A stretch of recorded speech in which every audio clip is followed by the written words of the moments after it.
Hello. Hello, everyone.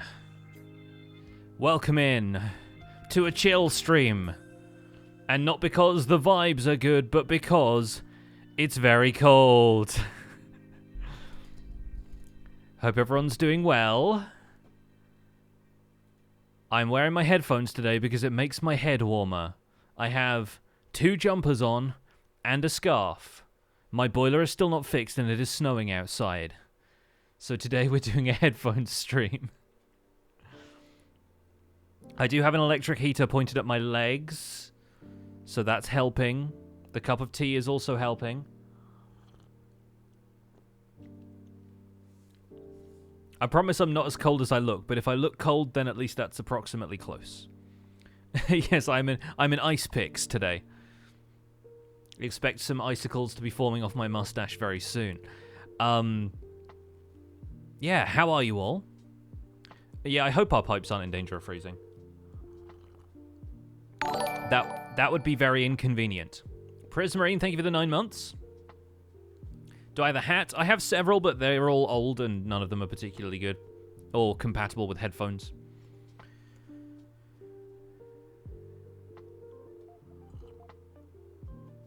Everyone choose warm room colors. Yeah, I think everybody chose the nether vibe last time around. There we go. There we go. That's the roaring fire of my LED lights.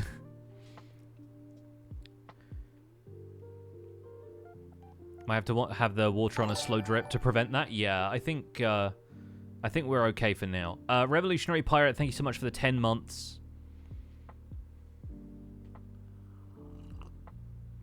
Kale Wallflower with the 4 months as well. Thank you very much. Just prime. Yeah, let me see if I can show you.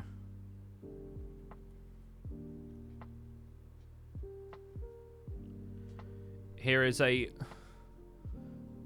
don't know if you can really see that all that well. A slow motion video of snow falling on my front garden. That I took earlier. And it's not really stopped. It's coming down in flurries, and it's the kind of snow that will probably stick around for a day or two.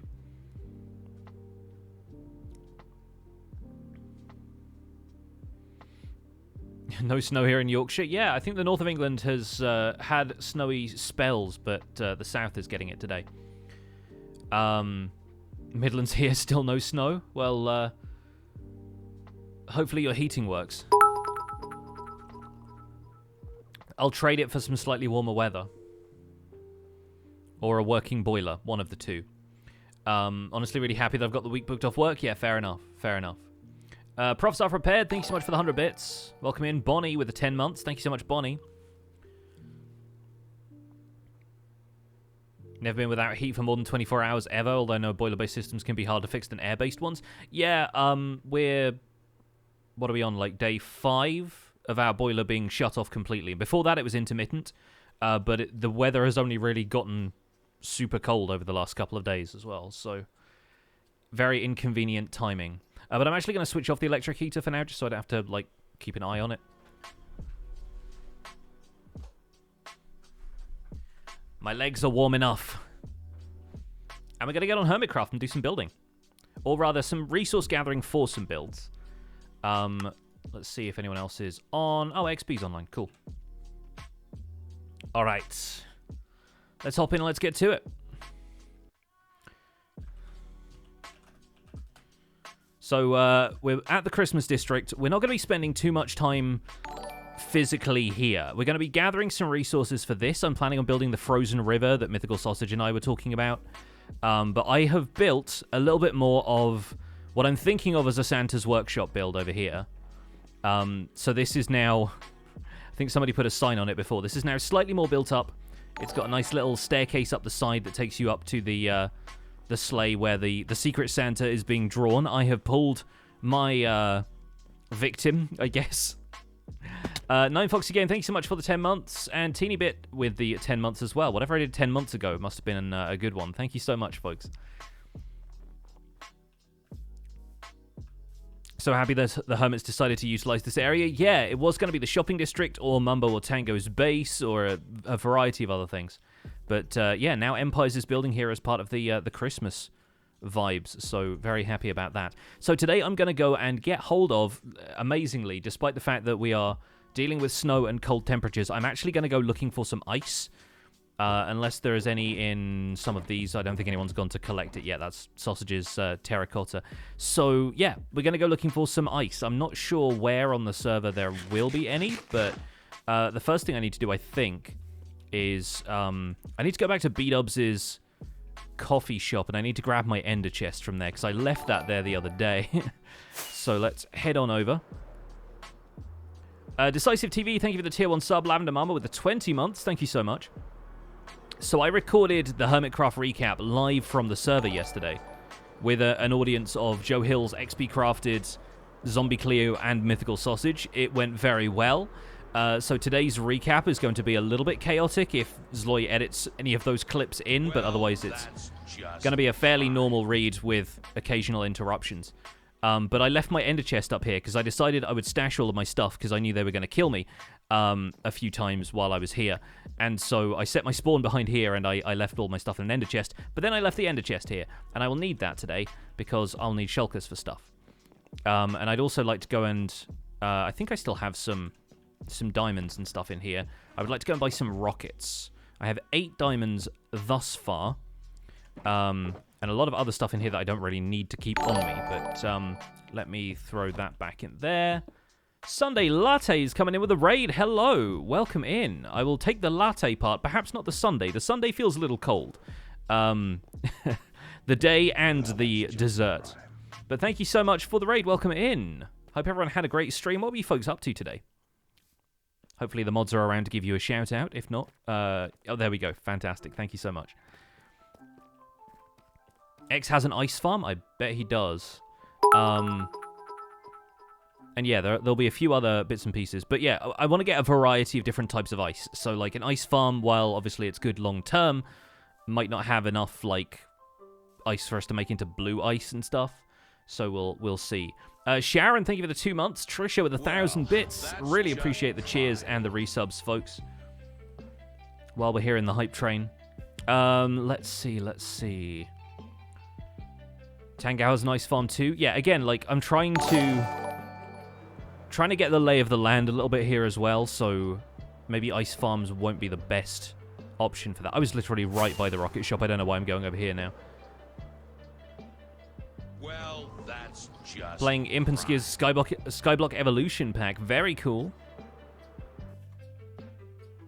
I hope that's been fun for you. I'm going to steal an ender pearl from here so that I can hop on in. There we go. Oh, bulk rockets, 15 diamonds. I'm in the floor. Help, I'm in the floor. That's why they give you multiple ender pearls, is so you can get out of that afterwards. Let's see. Rockets, 2 stacks for 1 diamond. 1, 2, 3, 4, 5, 6, 7, 8. And we'll do 4 diamonds in the payment barrel. 1, 2, 3, 4. There we go. That was right, yeah? 2 stacks, 1 diamond. Cool. Okay, I think that should be all I will need for the foreseeable future. And we'll take... You know what? We'll just use this. We'll take a stack with us and we'll keep the rest in here. And I'll find some way of dyeing that a color that's recognizable. And then I'll take one of these other empties. We'll put our diamonds away. And we'll head on out to a snowy area. And I might put the rest of those ender pearls back. Sunday Latte, thank you much for the 200 bits. Last Copper King also coming in with a raid. Thank you so much for the raid. Welcome back. A fellow Copper King, I see. Thank you so much. Captain Cook 19 with the Prime sub. Appreciate the Prime sub. Very welcome. And Incurious, thank you for the 2 months. Alright, let us fly. Now, obviously around here we have a lot of snowy mountains and taiga biome and stuff, so I expect there might be some frozen stuff around. Yes, I know Impulse has a better deal for a shulker box of rockets. The big problem is I can only really buy a couple at a time because I only have a couple of diamonds right now.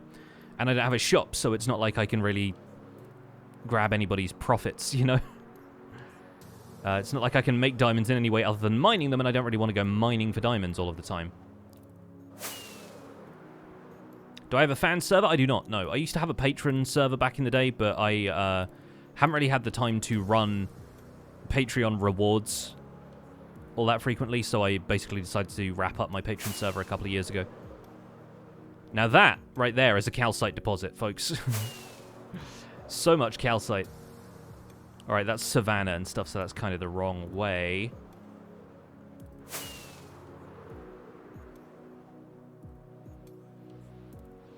Always on the lookout for emerald ore blocks. As I'm flying over these mountains. Quick, wrap the calcite in glass. Well, I don't need to preserve it from anybody here, because nobody's touched that in 6 months of this server being a thing.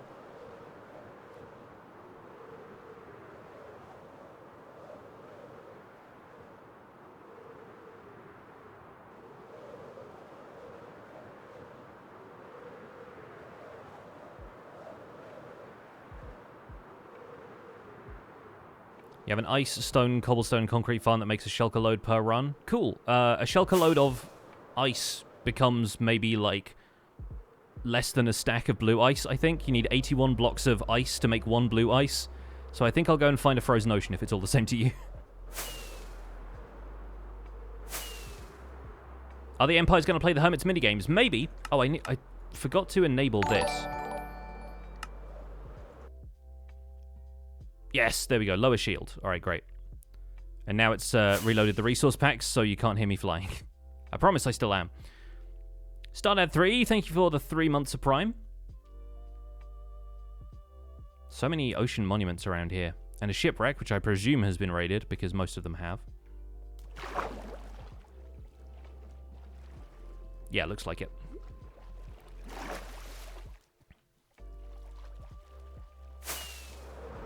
Makes 21 blue ice per run. Yeah, Whereas I could go to a frozen ocean and get a few stacks of blue ice within a couple of minutes. As long as I know the location of a frozen ocean, of course. Which are looking few and far between right here. There's a lot of warm biomes. Welcome to 119 World Gen, I guess.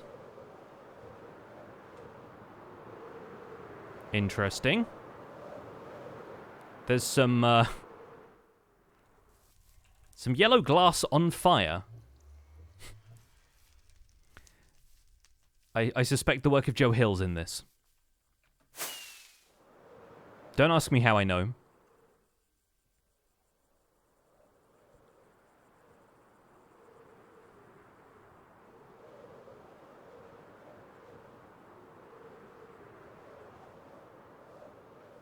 Yeah, I might look on the seed in a bit. I just wanted to fly around a little bit as well, but I can imagine myself getting lost very easily. The coordinates of spawn are about negative 2000, 2000, so if I head back in that direction, I should be fine.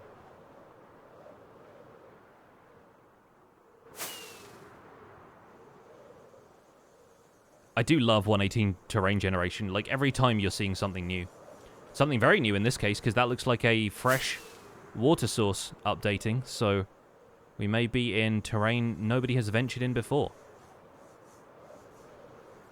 Is this Hermitcraft? No, this is Patrick.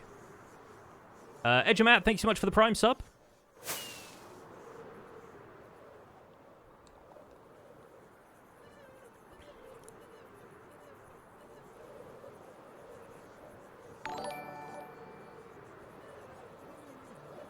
And Weasel Gamer TV, thank you for the 7 months.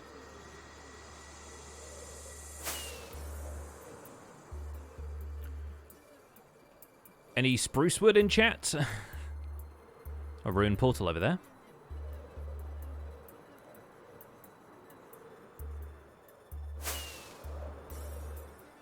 Welcome to the problem with 118 World Generation, is that everything is a temperate biome now. It's all forests and dark oak forests and birch forests and... more often than not, jungles, I find.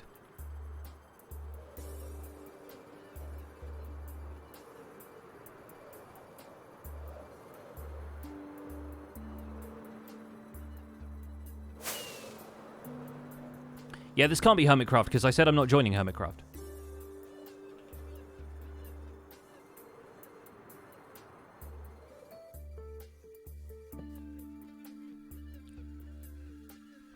Hermits don't do a huge amount of wandering this season except to find sand and mushroom islands. Fair.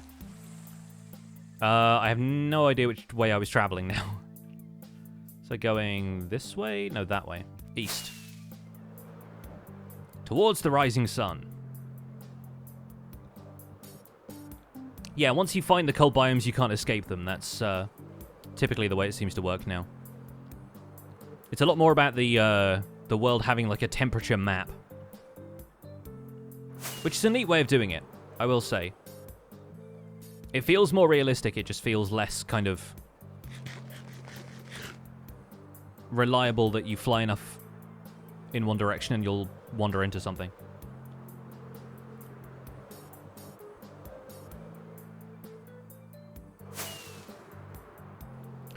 Well, we've wandered into something.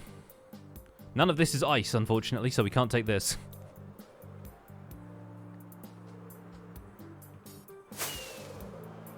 Such a cool build, though.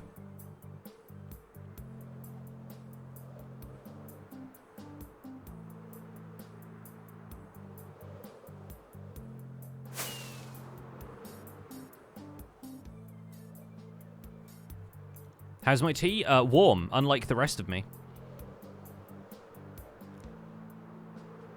I'm actually not doing too bad now, which is good. There's another shipwreck.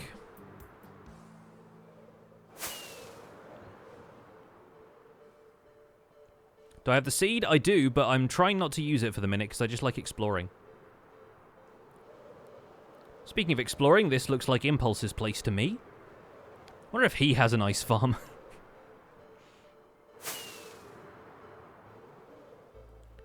I'm trying to think if there was anybody's bases that I could spot from...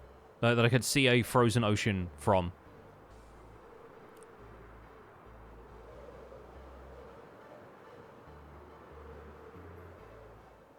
Hot water bottle for Christmas. We just dug out one of ours that I forgot that we had. But my partner is currently using it.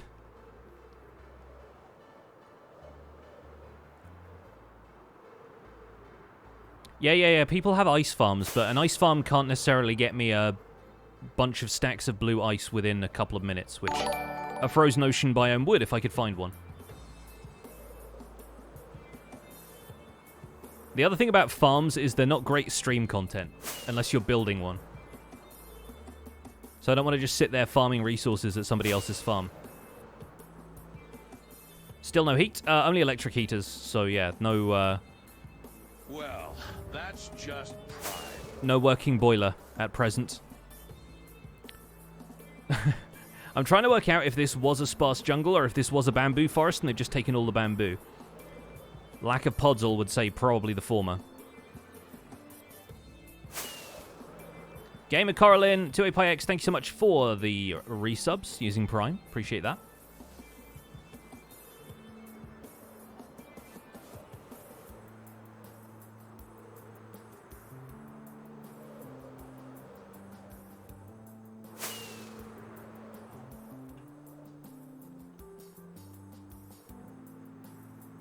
Spend a lot of time huddled around candles? Yeah, that sounds like us right now.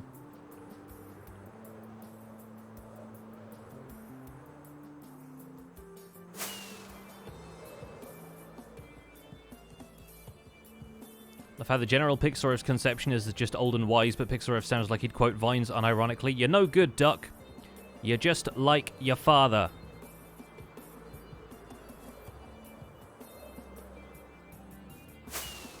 Have we got some hot water bottles? Yes. We have one. We also have a microwavable heating pad and 2 space heaters, so we're fine. It's bearable.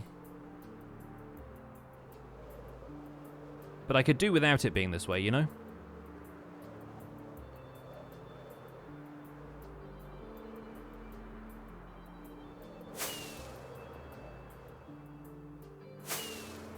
Oh, a swamp. Hello. There's a singular mangrove tree. Actually, like 3 mangrove trees. I love that when the world decides to generate new terrain on the borders of swamps. And it's like, oh, there's a mangrove swamp there now. And actually, it's like you've just generated 1 new chunk out of an entire area like this. Oh, speak of the devil. It's a slime farm, folks. Which means we must be near the perimeter.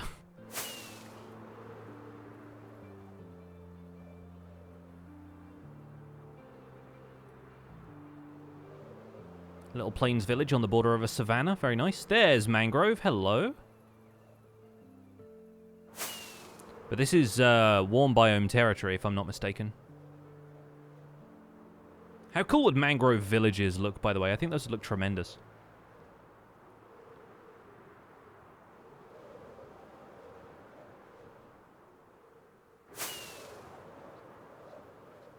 And here's a desert village. So yeah, we found the sand.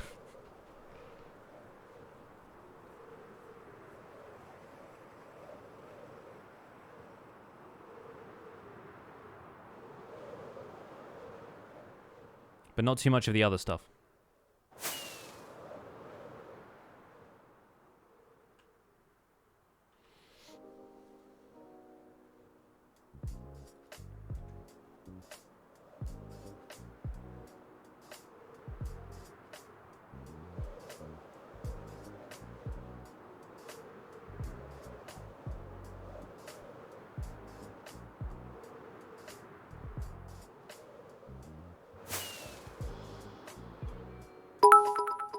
Not looking great, is it? I think I might crack open the seed and see what's what. Just so we're not spending too much time running around like this. Let's load up chunk base.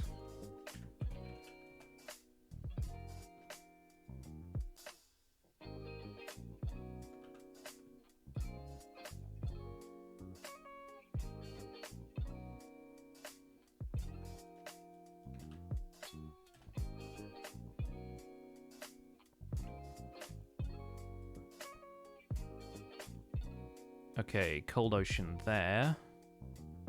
Not frozen ocean, though, is it?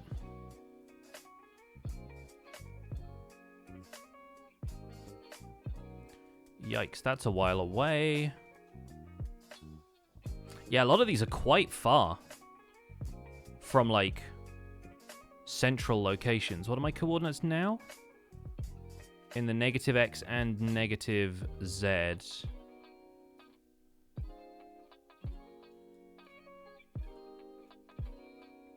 I think we're better off staying on negative Z but going to positive X.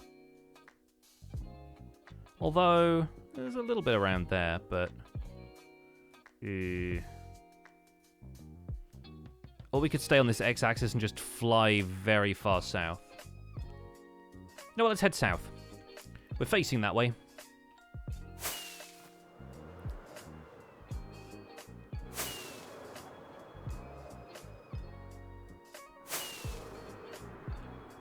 Yeah, it was a blind seed this season, but people figured it out, and then they revealed it when the community figured it out.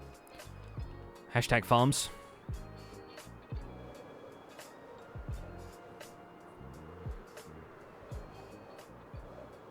Can I ask Tango to use his ice farm? Doesn't help me now, does it? So I don't know where Tango is. He ain't online, he might not be awake.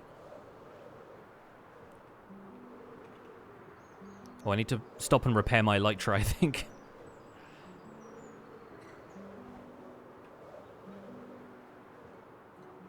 Since I'm heading back towards spawn. That's a build.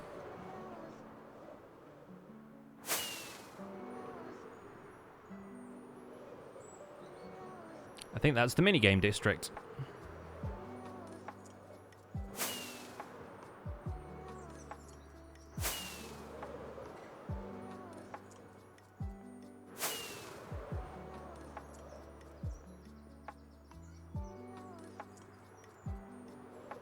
It's all pretty incredible stuff. Oh yeah, speaking of ice, there's a lot of it around here. But I think False might be using some of it.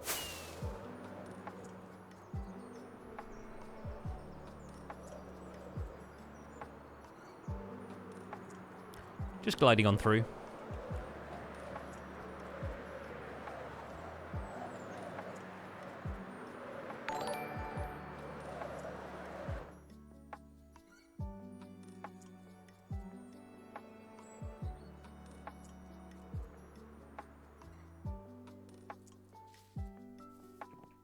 The roof peeking through the clouds is very scenic, yeah.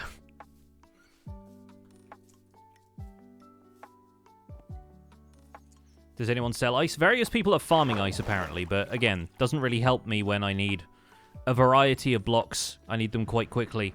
I don't have a great deal of currency, and I don't really feel like just using somebody's farm for the entire stream when I want to get to building.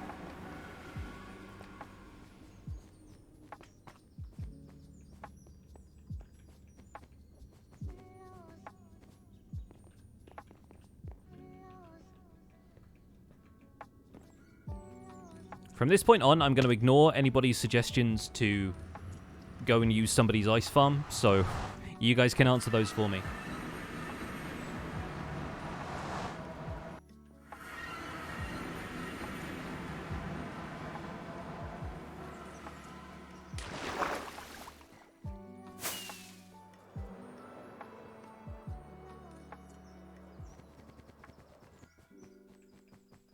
We had a good explore. Alright, I use this farm frequently enough that my hostile creature sounds are already pretty low, so I think we're okay. Might as well mend the shovel and the pickaxes and stuff while I'm here. Elytra's already fixed. I'll get some levels back too. Tango needs his ice for decked out? True, yeah.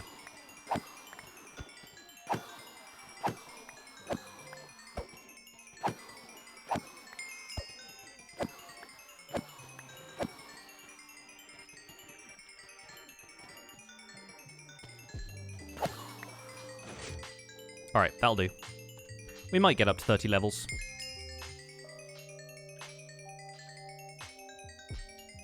Have I seen Tango online? I think maybe once since the collab came around, but I know he's pretty busy with create mod stuff, so...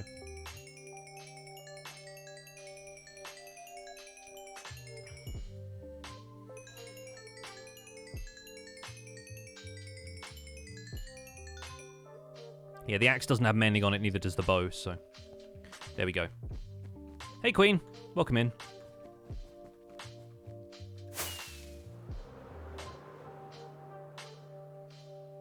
The recap was a gem. Is the edited version out yet, or were you just watching Joe's stream the other day?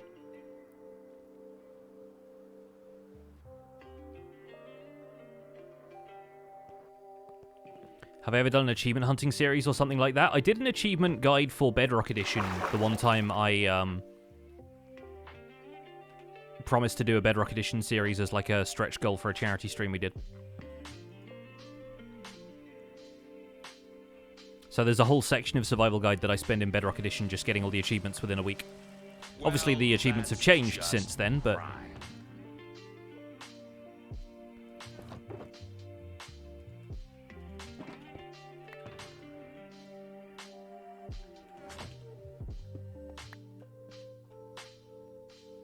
South.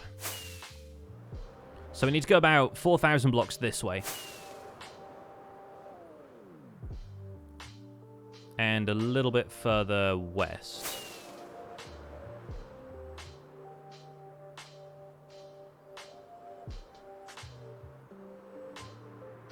Is the blue ice for a farm or for building blocks? It's for building blocks.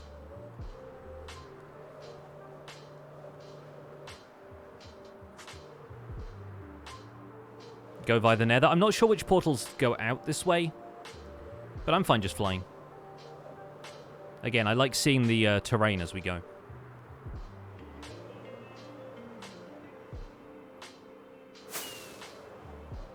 Could be worthwhile making a portal. Again, for all I know, somebody already has. I just wouldn't know where it is. And I know the Nether Hub goes in various different directions, but I don't know what's close by. Could end up traveling further than I intended to.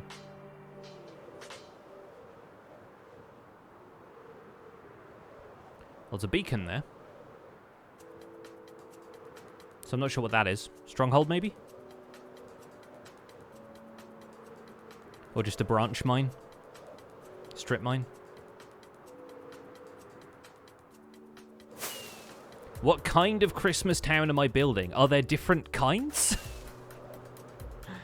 The one we're building is kind of thematic around each of our empires. Like, a few of them, like Sausage and Joel, have both built things which are kind of like their home away from home, almost. Like, there's a build that looks like it came from Sanctuary. There's one that looks like it came from Stratos. I didn't go with that route because the way I build stuff, it's just ruins, and that seems like kind of out of place in a Christmas area, but I'm planning on doing some more of the landscaping of the area.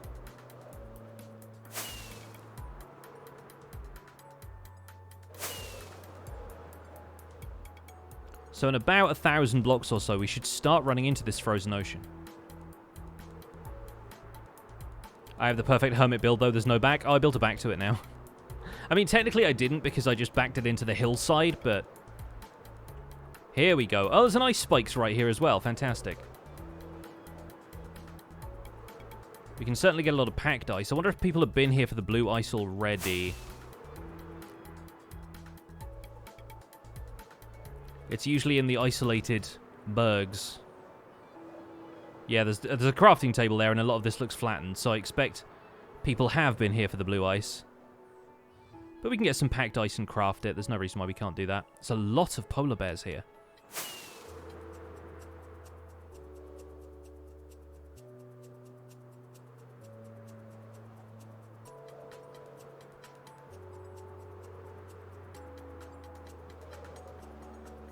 Alright, that at least looks like it just flooded, so if people haven't loaded this part, then maybe we'll find some occasional patches of blue ice.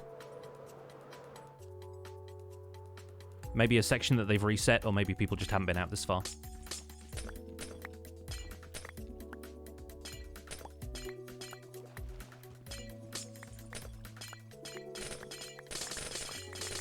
Obviously, packed ice is nice and easy to get because I can just do this, but the blue ice you can't insta-mine, so may just end up crafting some after all.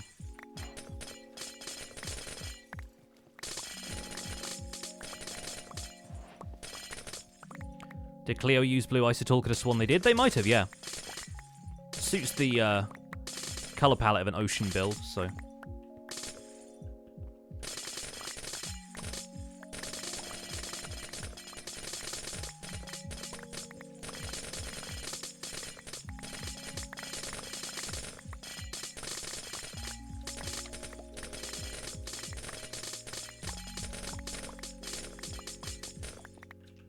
Do you ever get the impression that because you're mining so fast, you're actually breaking a block multiple times? Like, you're mining it twice before the game can process that it's even dropped. What do you need the blue ice for? We're going to build an icy river over at the Christmas area that we are building with the Empire's crew.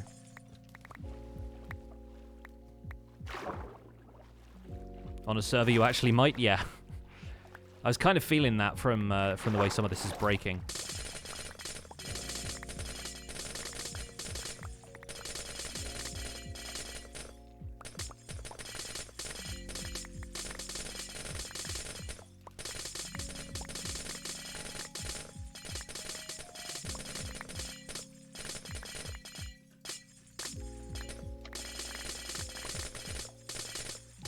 Joe just tore down the pinball machine screen that was made of blue ice. Could ask if he still needs it. He might need it for something else in future. I don't want to take it from him in the meantime. The problem with asking people is that's slow compared to just going out here and getting the resources myself, you know?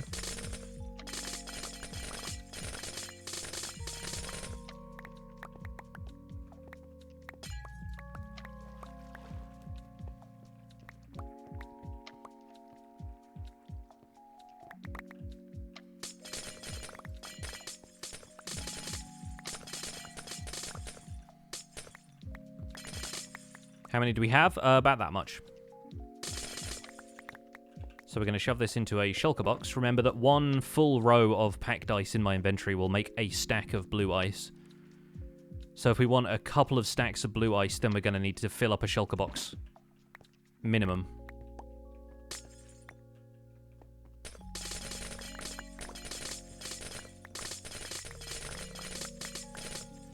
How'd it feel to be on the Hermitcraft server? It was weird at first, and it's kind of disorienting with so much stuff being built but not really knowing my way around super well. But I'm getting used to it. There's a certain amount of shorthand that you develop for navigating a server that I'm sure the Hermits kind of know some of this like the back of their hand, whereas I'm still like, where is this exactly? Where am I? Who are you?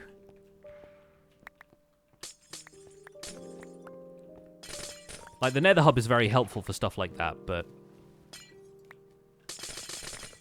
on Empires, I just know my way around. I can't really take that for granted on this server, even though I've been watching the videos for ages. Am I planning on continuing with the Survival Guide series? Yes, in the new year, especially as we move forward into future updates like 1.20 and stuff. Survival Guide will definitely be back. It's very difficult to balance two vanilla series, and Empires, despite the fact that we have a lot of cosmetic mods, is another vanilla series, so it's a lot of grindy building-related stuff. So that takes up a lot of my time, and because it's a multiplayer series, I kind of want to stay on top of things and not get left behind by everybody else, which means I have to log in quite frequently, and I don't get to spend as much time in a single-player world, where I'd have to do everything myself. Obviously, the Hermitcraft collab was coming up, so I wanted to dedicate most of my time to Empires this season, but once the collab is over, I expect we'll probably see a few more Survival Guide videos popping up. I'm planning on doing a mix of shorts and long-form videos for Survival Guide as well, because there's definitely a market for doing more stuff with shorts and bringing in like almost micro tutorials. I think Mythical Sausage has already been doing build tutorials that way, but I feel like little kind of, you know, 1 minute long descriptions of mechanics and stuff could be really helpful. So we'll do some redstone shorts, we'll do some farm shorts. Obviously not like building an entire farm within a minute, because that's a challenge more than it is a useful format, but I expect we'll find a variety of things we can do with it. Jim did that for custom trees? Yeah, there's loads of really useful things that you can cram into a minute of video footage.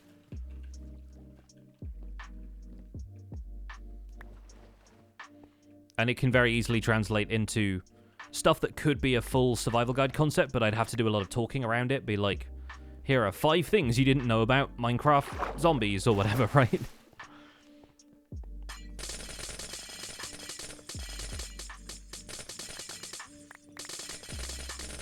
Do we think we'll be able to play Decked Out? No, Decked Out isn't going to be finished in the time that we're here, I expect. Unless Tango decides to finish it very soon, but obviously he's got a lot on his plate, and I think he's got a lot more still to do on Decked Out before it really becomes playable. I want to play Vintage Beef's card game, though.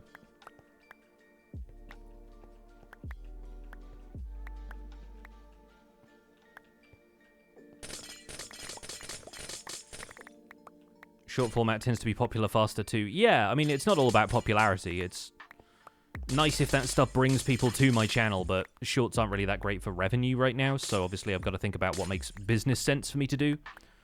But, yeah, I mean, the short with everybody finding out how many Sculpt Catalysts they had is already at, like, over 1 million views, which is wild. Like, it's breaking into areas of YouTube where people don't even know, A, who the Empires people are, or B, what a Sculpt Catalyst is, so they're just, like, clicking on it because it's recommended to them, I guess, which is kind of strange to me, but that's how a lot of the YouTube stuff works, right? Is get you in front of new eyeballs.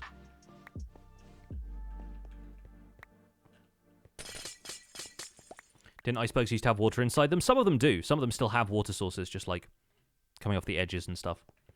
And they certainly do further down, like below the surface, because they have, like this, pockets of air in them, and the air is replaced with water below a certain elevation. Because it's below sea level. That's how Minecraft generates them.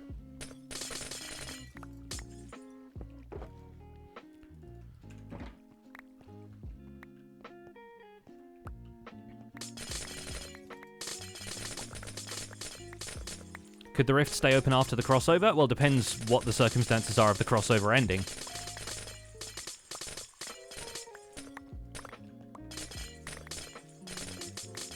I expect, like, ultimately, if we want to invite the hermits back onto Empires for, like, one-off things or something, then there's no reason why we can't do that from a real-world perspective. But in terms of, like, the way the story is going to wrap up, we'll see.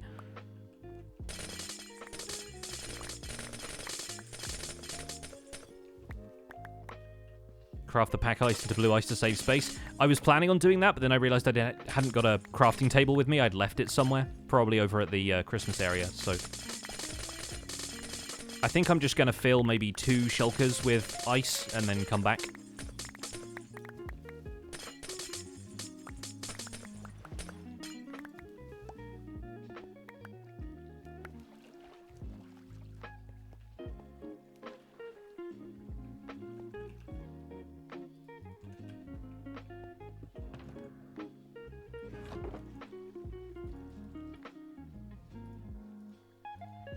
And that one's all full, so we can throw that in there.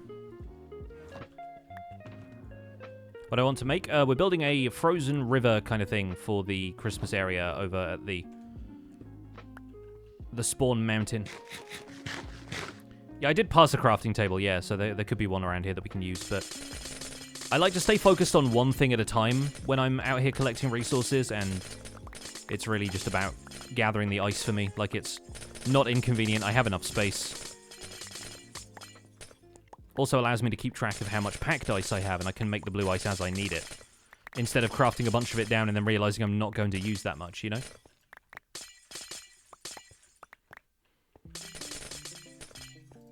Which Hermitcraft build was the most stunning in-game versus video? To be honest, Vintage Beef's card game, because when you see all of that in a video, you just think, oh cool, he's making these cards or whatever, but when you're looking at it in-game, you realize quite how much effort goes into producing all of those maps.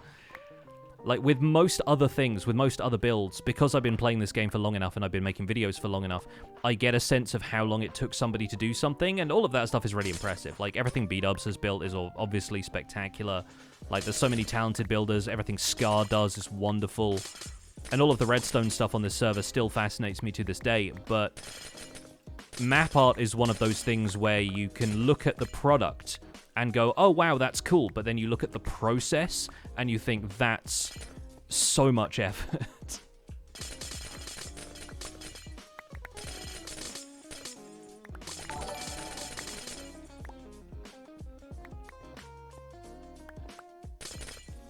Did I rename the sword again? No, not yet. I didn't have any levels at the start of the stream because I was killed a lot during the recording of this week's Hermitcraft recap, so just one of those odd things that you get to say when you're participating in a server like this.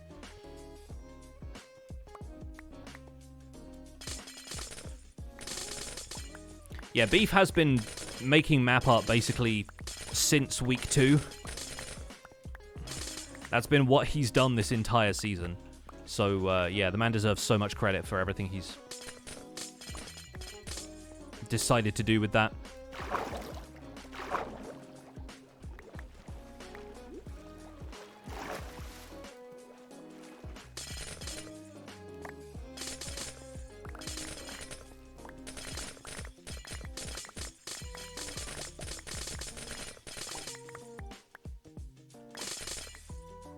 They took longer to kill you than I thought. Yeah, me too. I was kind of expecting it to be like, this week on Hermitcraft, and then pow, hot guy, you know? But they were surprisingly restrained, and for that I was very grateful.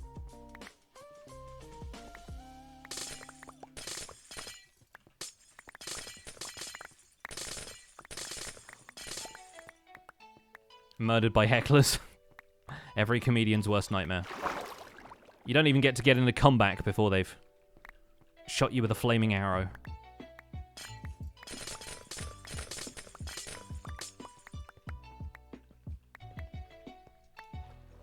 How long will you stay in Hermitcraft? Don't ask that, because it kind of involves me giving away details of the plot that we figured out, and we kind of don't want to do that.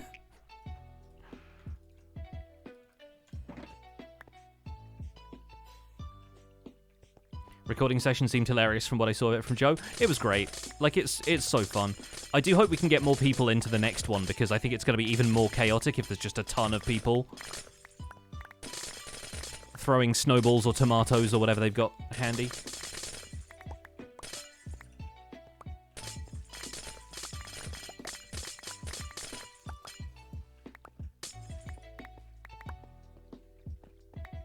My Hermitcraft entrance was awesome, thanks.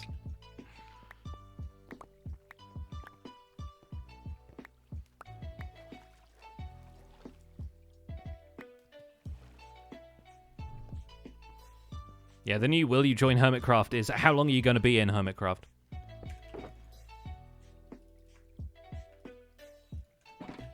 Alright. I think that will be enough. Well, that's just prime. It sure is. MK Person, thank you so much for the Prime sub.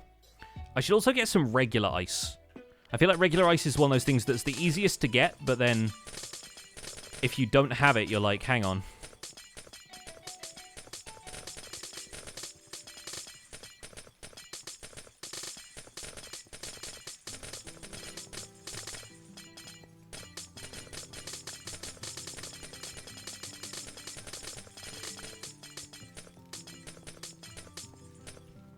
Do you remember you saying you didn't want to join Hermitcraft there? Yeah, I don't. But somehow I have found myself here. Thanks to the plot contrived by other people on a server that I'm part of. Who am I to say no at that point?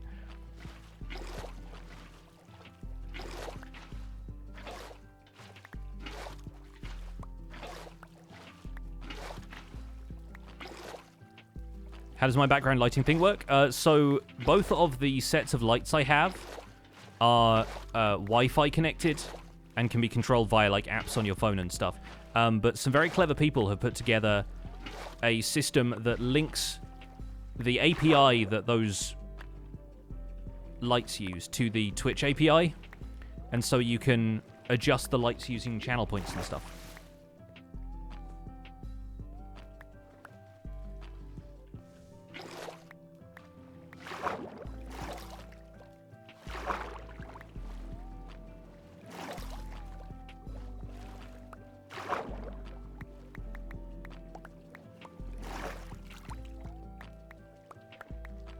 What's the software called? It's called Lumia. Lumia. It's the kind of thing that you could probably do yourself with any kind of, like, heavily customizable thing. Like, I know some people run Laaaa boards, as an example, to change, like, hue lights and stuff based on Stream Deck commands and that kind of thing. But, I mean, Stream Deck does that now. They have an app for it. But, yeah, there are a variety of ways of doing it. I'm just not smart enough to rely on anything that isn't an app somebody else made. Because there are tutorials for that, and they set up nice and easily.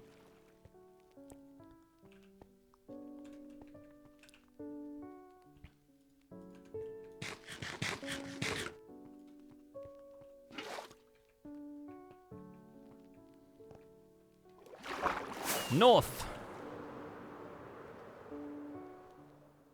Impressed that you recorded the entire recap near first try, even with hecklers. Yeah, I'm used to just doing it in one take and then editing out occasional lines and stuff.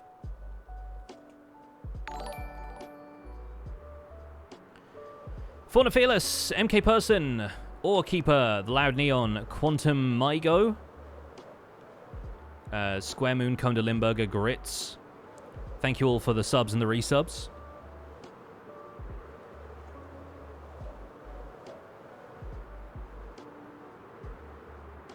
Is the story always developing, or have you got a set-in-stone storyline you want to follow? A bit of both. There are some things which are planned out and other things which are based on, you know, improvised interactions when you happen to bump into somebody or something.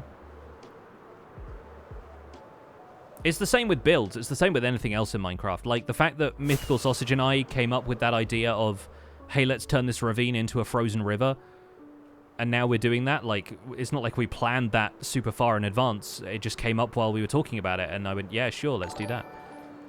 The same is true of a lot of the interactions and storyline beats that we come up with. A lot of it is just reacting to stuff other people does. It's like a yes and improv kind of thing.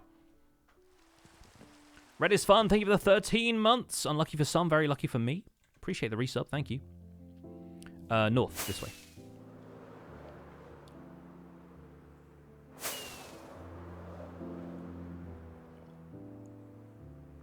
Have you ever seen photos and stuff from people who go cave diving into glaciers and icebergs? Gosh, sounds like my house right now. But yeah, that does sound terrifying. Just gotta make sure not to lick anything.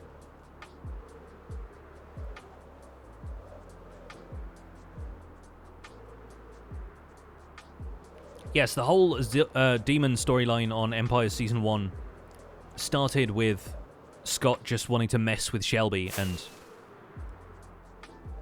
flying around in spectator mode, whispering to her in voice chat, you know? It starts as stuff like that.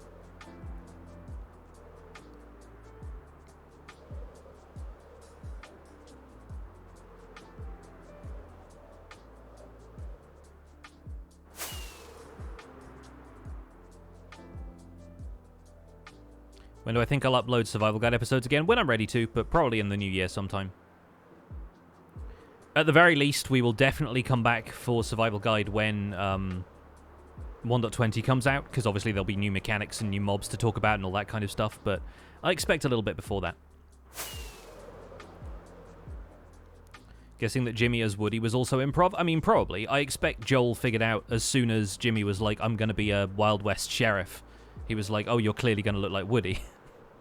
But it's not like we planned the entire season around, you know what? Jimmy's going to be the main target of everybody's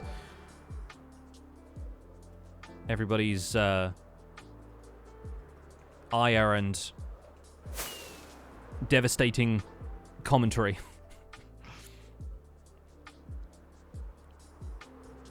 Hannah's busy. Thank you for the 9 months.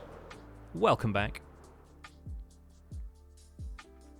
So here's an interesting opportunity, right? Because there is this kind of gap over here, but there's already a water source on this side. It sort of felt like the natural flow of things was going to be an ice fall over here, and then it flows down that way. So does it maybe like drop off into the caves down here, into this lush cave? It feels like an odd change, but maybe we can do something about that as well. Because it's a lush cave on this side as well. This whole thing is basically a lush cave below a certain elevation. The reason Fwip isn't a goblin anymore? Yeah. Of course there is.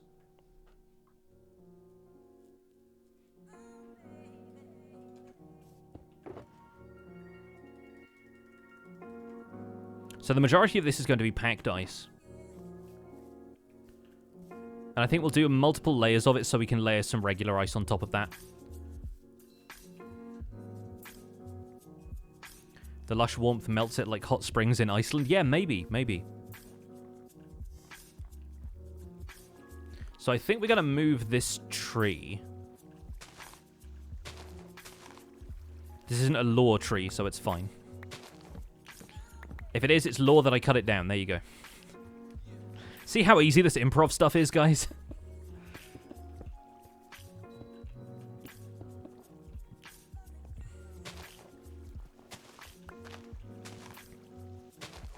Have I started building the guts of Hermit David yet? No, that's one of the other things we are potentially going to do on the stream if we have time, is start to put together all of the components for that. Because I still need to find somebody who's able to trade me a bunch of quartz. I'm probably going to go to Tango for that since he has the bartering farm. But we need 1,470 something observers. So we will need a lot of quartz. But then I can already make stuff like the furnaces, the droppers. There's a couple of other like repeaters, comparators, that kind of stuff. Scar has a redstone shop. Yes, again, 1,470 something observers. That's an entire shulker box of observers, pretty much. I don't know if Scar has that many. If he does, I don't have the diamonds to buy them. So please... I understand that I can buy things on this server. I do not always have the time or the money to buy things on this server.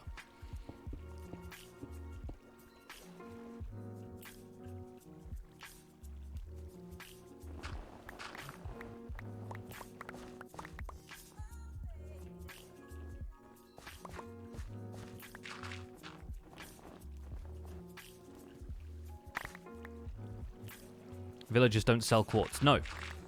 Villagers buy quartz. They sell quartz blocks.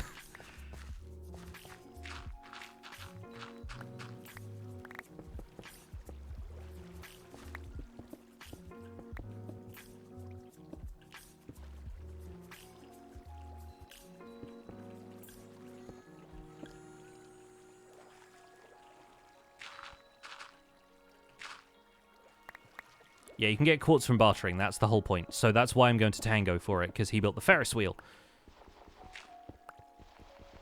It's a shame that you can't turn quartz blocks into quartz. I know, that'd be fun. But indeed you cannot, so...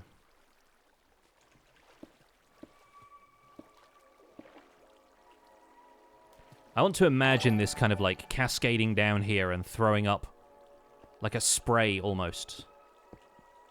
That's going to lead to a bunch of ice blocks forming almost in midair.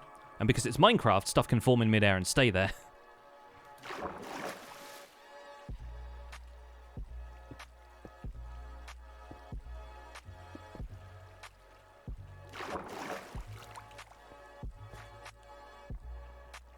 It's going to lead to some weird transparency issues because we're using sodium, and sodium doesn't like that, but I can install Optifine if we want this to actually look good.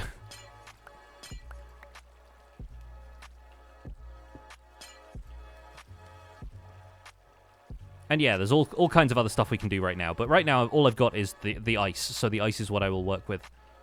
Instead of having all of the kind of glass panes and everything else.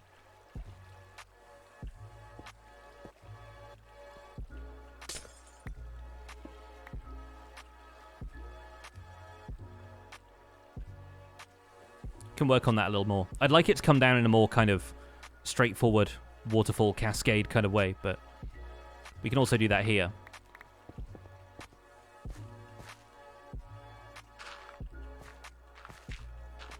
Why use sodium over Optifine then? Because sodium is just what we have installed. It's what we're used to from Empires.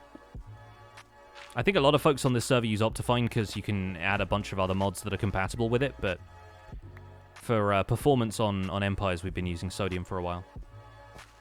Who's online? Me, Mythical Sausage, XP Crafted right now.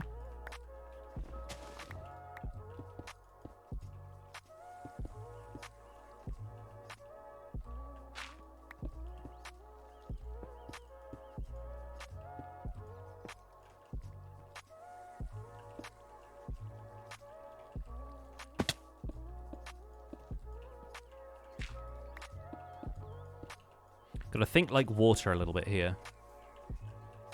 It's all just gonna rush over the edge, fall down a bunch, and ideally our river height is like kind of here, I guess?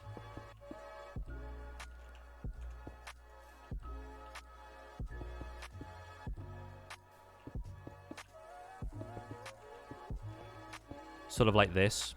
We don't want it to be transparent and you can see through to the bottom of the ravine. So I'll throw in a few areas like this, where the center of the river is going to be made of transparent ice. Man, I miss having Swift Sneak. I don't know if Impulse has restocked that yet, but I think it's like 10 diamonds a book or something, because they're not farmable.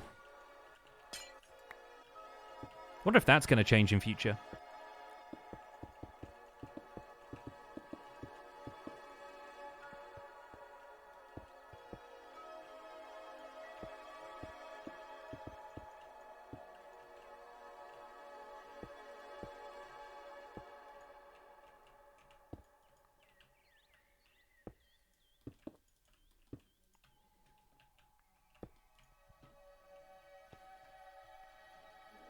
Make sure to spawn proof before turning the ravine into a mob farm. Yeah, we'll probably do something like that. To be fair, like, there's not that much spawn proofing already around here. We just sleep all the time.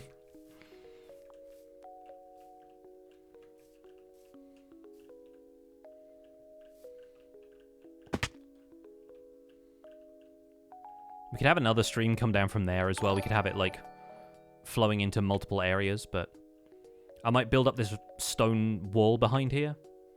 Maybe build something that, like, juts out between the two. That'd be really nice. If B-Dub's online, no mobs anyway. Sadly, he is not right now, which is how come it's even getting dark in the first place. But I have a bed, so no big deal.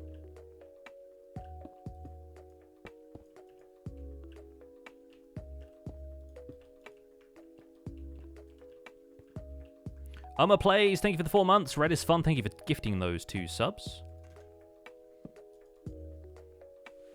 What time does Hermitcraft Recap go up? Usually around 4 PM UK time, but if it's not up by now, then whatever times LoyXP has finished editing it. I don't do the edits, so I have no control over that and no insight really into it.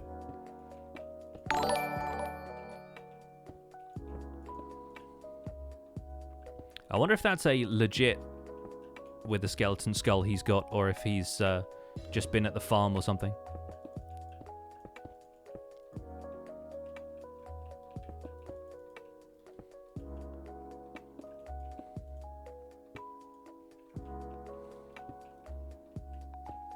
Next episode of Hermitcraft Recap is probably the most anticipated one. Well, I feel like there was still a lot of anticipation for the recap after the Hermits came over to Empires, so we'll see what people think.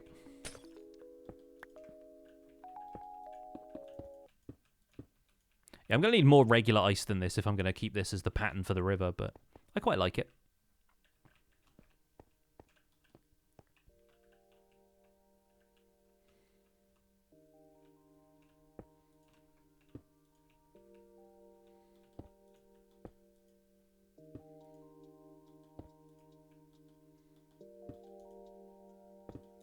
At least the regular ice I can go and get from somebody's farm if they've got one.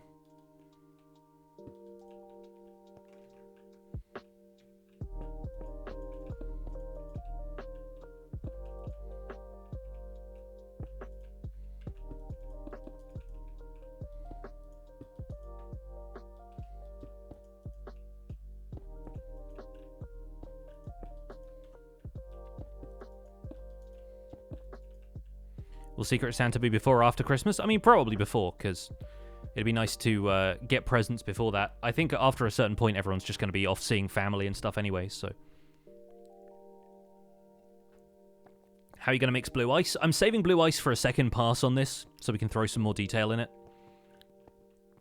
Like, I maybe want to put some more stuff around the outside here. And then mix in some of the blue ice in patches where the ice gets really thick.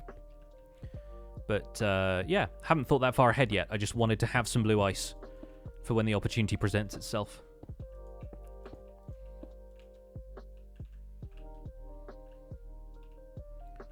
What if we have, like, a little bit forming up around the roots of this tree, you know? That's nice. JGF, thanks so much for the 9 months.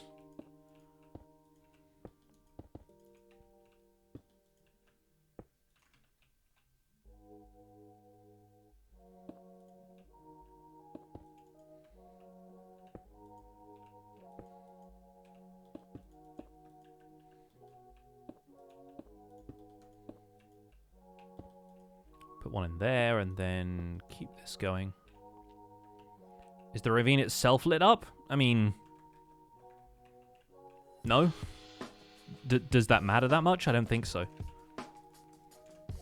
Like, we can put a torch here just in case stuff spawns on the edge of this mushroom, but you won't really be able to hear zombies and stuff from that far away. And if you can, then oh well.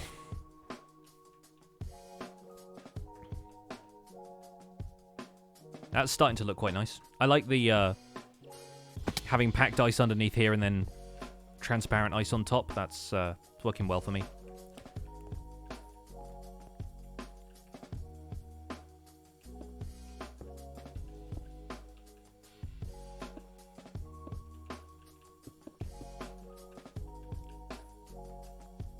For some reason, it reminds me of water from Zelda. Which Zelda?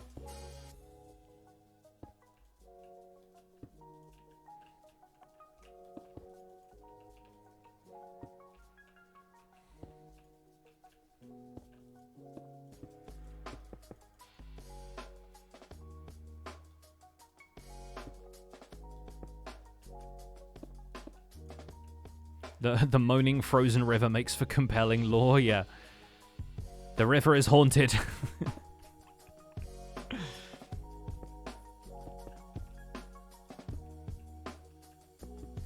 Rax shotgun.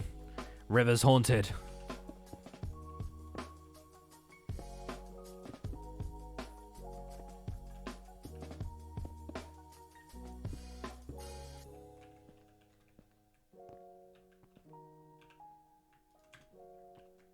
The frozen river holds back the Christmas ghosts.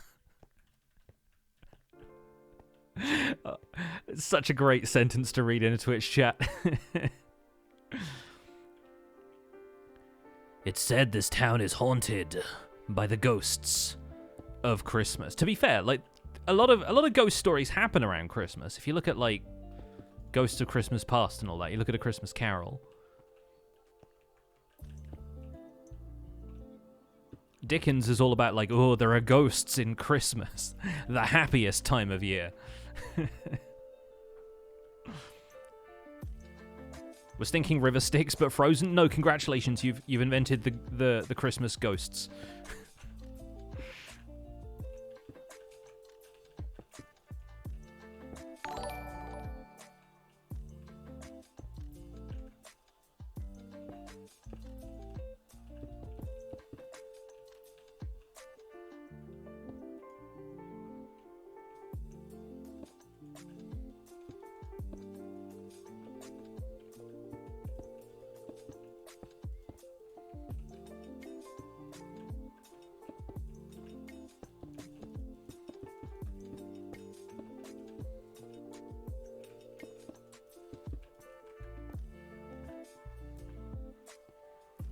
Have a frozen rock of sorts in the middle of the river. We could do that on the second pass. Yeah, we could add some stuff in here.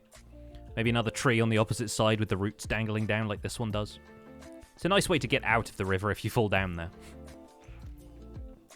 But it also just stops us falling into this ravine in the meantime, which I'm fine with.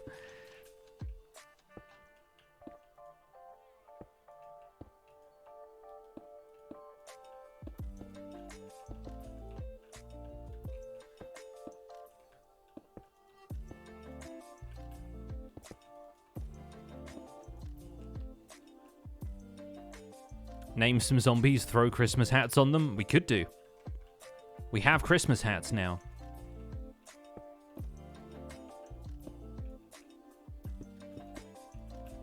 I was going to say you can't even hear that zombie down there, but I do have my hostile mob sounds turned down from the Enderman farm, so...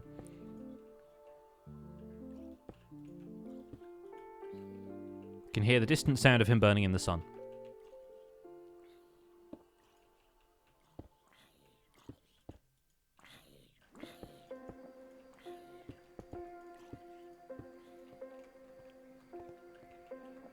How far over should this go before it drops off? I'm thinking probably here, right? Like this little spot here.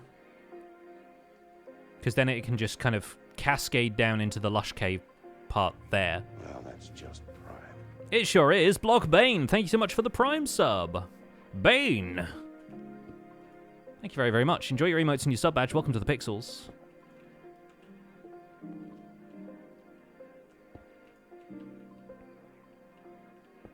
You merely adopted the block.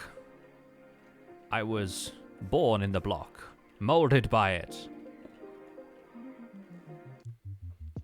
While exploring the Hermitcraft server, have I found any ghasts from Doc's prank? I have not, no. I'm curious where they are. Hopefully not around here. Mythical Sausage getting some frog light action on the go.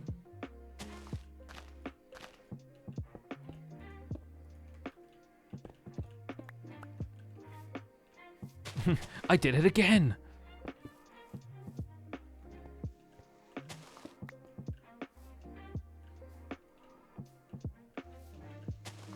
His powers have once again been combined.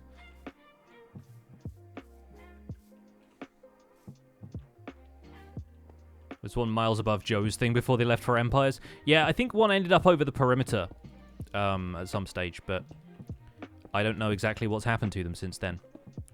I expect a few people, you know, self-conscious, not self-conscious, what is, like, unselfish Well, that's just a prize. citizens may have shot them down at this point. Some people who are less nostalgic for the prank than Doc is may have gotten rid of them, but I don't know that for certain. It's probably what I'd do. I'm a killjoy like that. Cameras, thanks so much for the 5 months.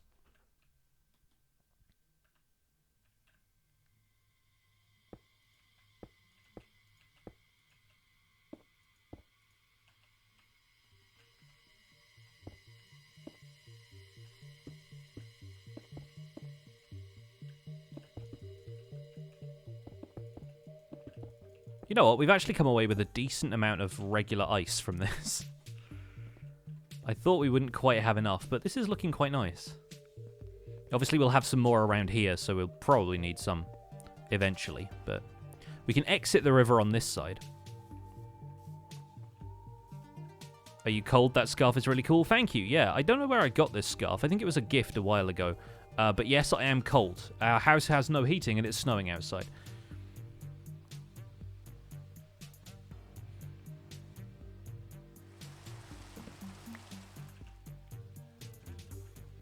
Selfless is the word. I was thinking like conscientious. Is that the right word for it? I think something like that. Some good Samaritan has shot down the ghasts.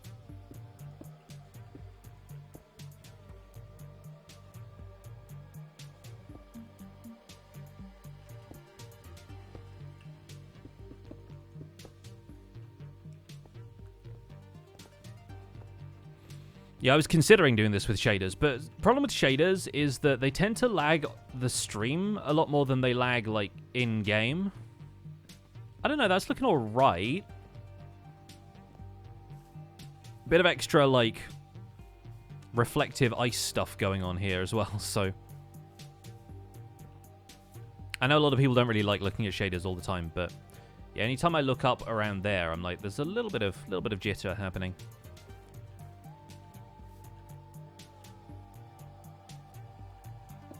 Why no heat? Our boiler developed a fault.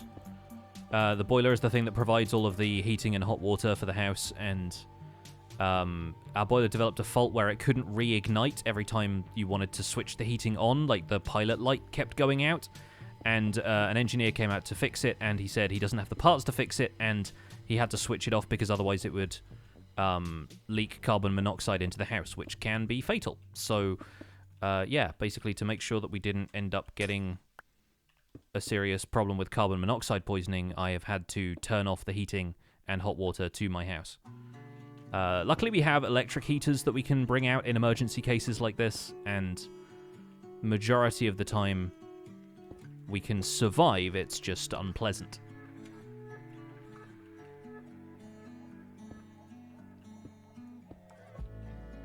Boiler is gas-based. Yes, correct.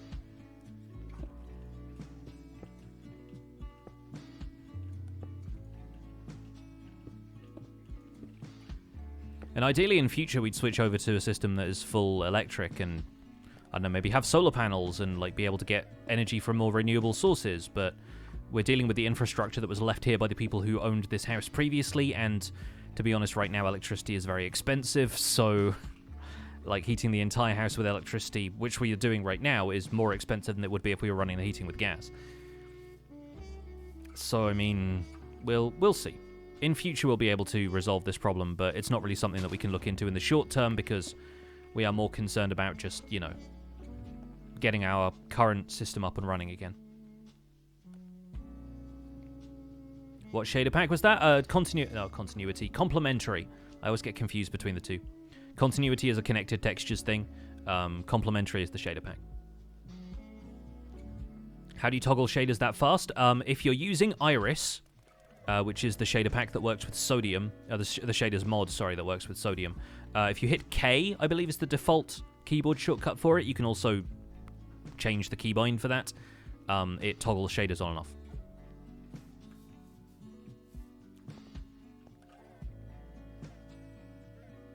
We're waiting for the parts for the repairs. Yes, so the boiler company has shipped the parts to our local plumbers who they subcontract to for the work.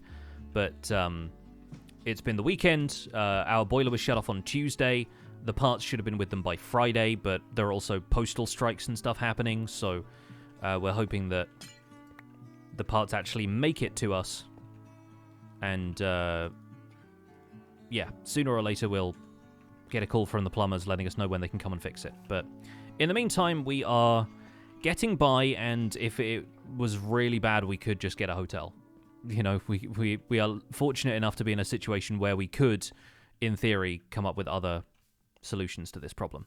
I don't have that many other friends who live locally, so unfortunately we couldn't go and stay with too many other people. But like sooner or later it would be Christmas and we just go and see my parents. But yeah, we don't have like an open fireplace that we can run a fire in or anything. So electric heaters have been basically all we can manage for now.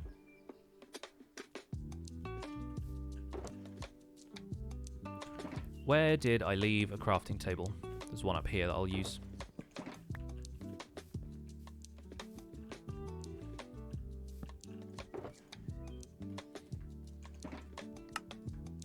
There we go. Bit more blue ice. And we can leave all of the ice around here because I'm sure people will want to use it for stuff. But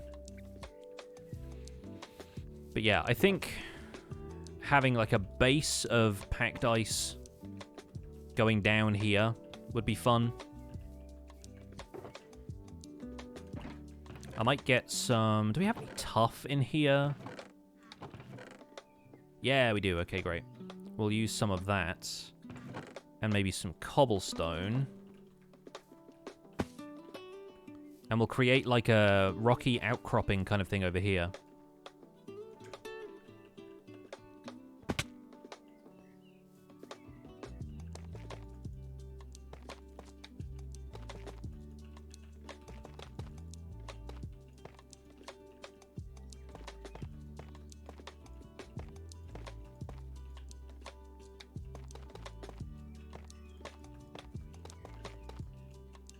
Something like this, maybe.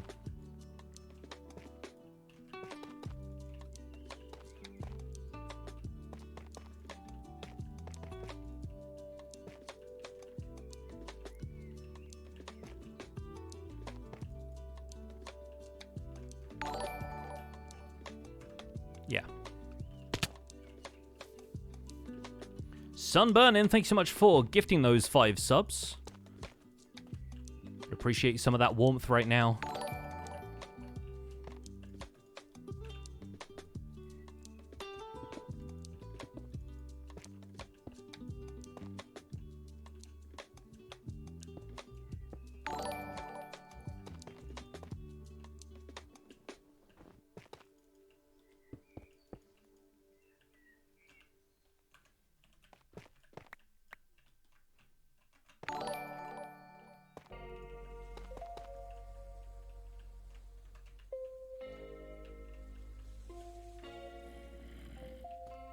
Oh, now we're hearing zombies.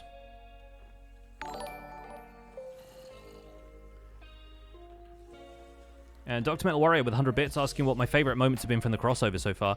There have been a few, I think. Let me think now. I mean, just getting to meet some of the people that I've never had a chance to collaborate with before. Because I've seen some of the Hermits for other events, like we've done Clash of the Creators together and stuff like that, but being able to meet Corrales and folks for the first time, if briefly, getting to work on stuff with Azuma has been great. Like, he and I have chatted in the past, and we've been on, like, teams for group events together in the past, but being able to, like, build farms with him is really fun. Obviously, getting to say this week on Hermitcraft Me was fun just from a comedy perspective.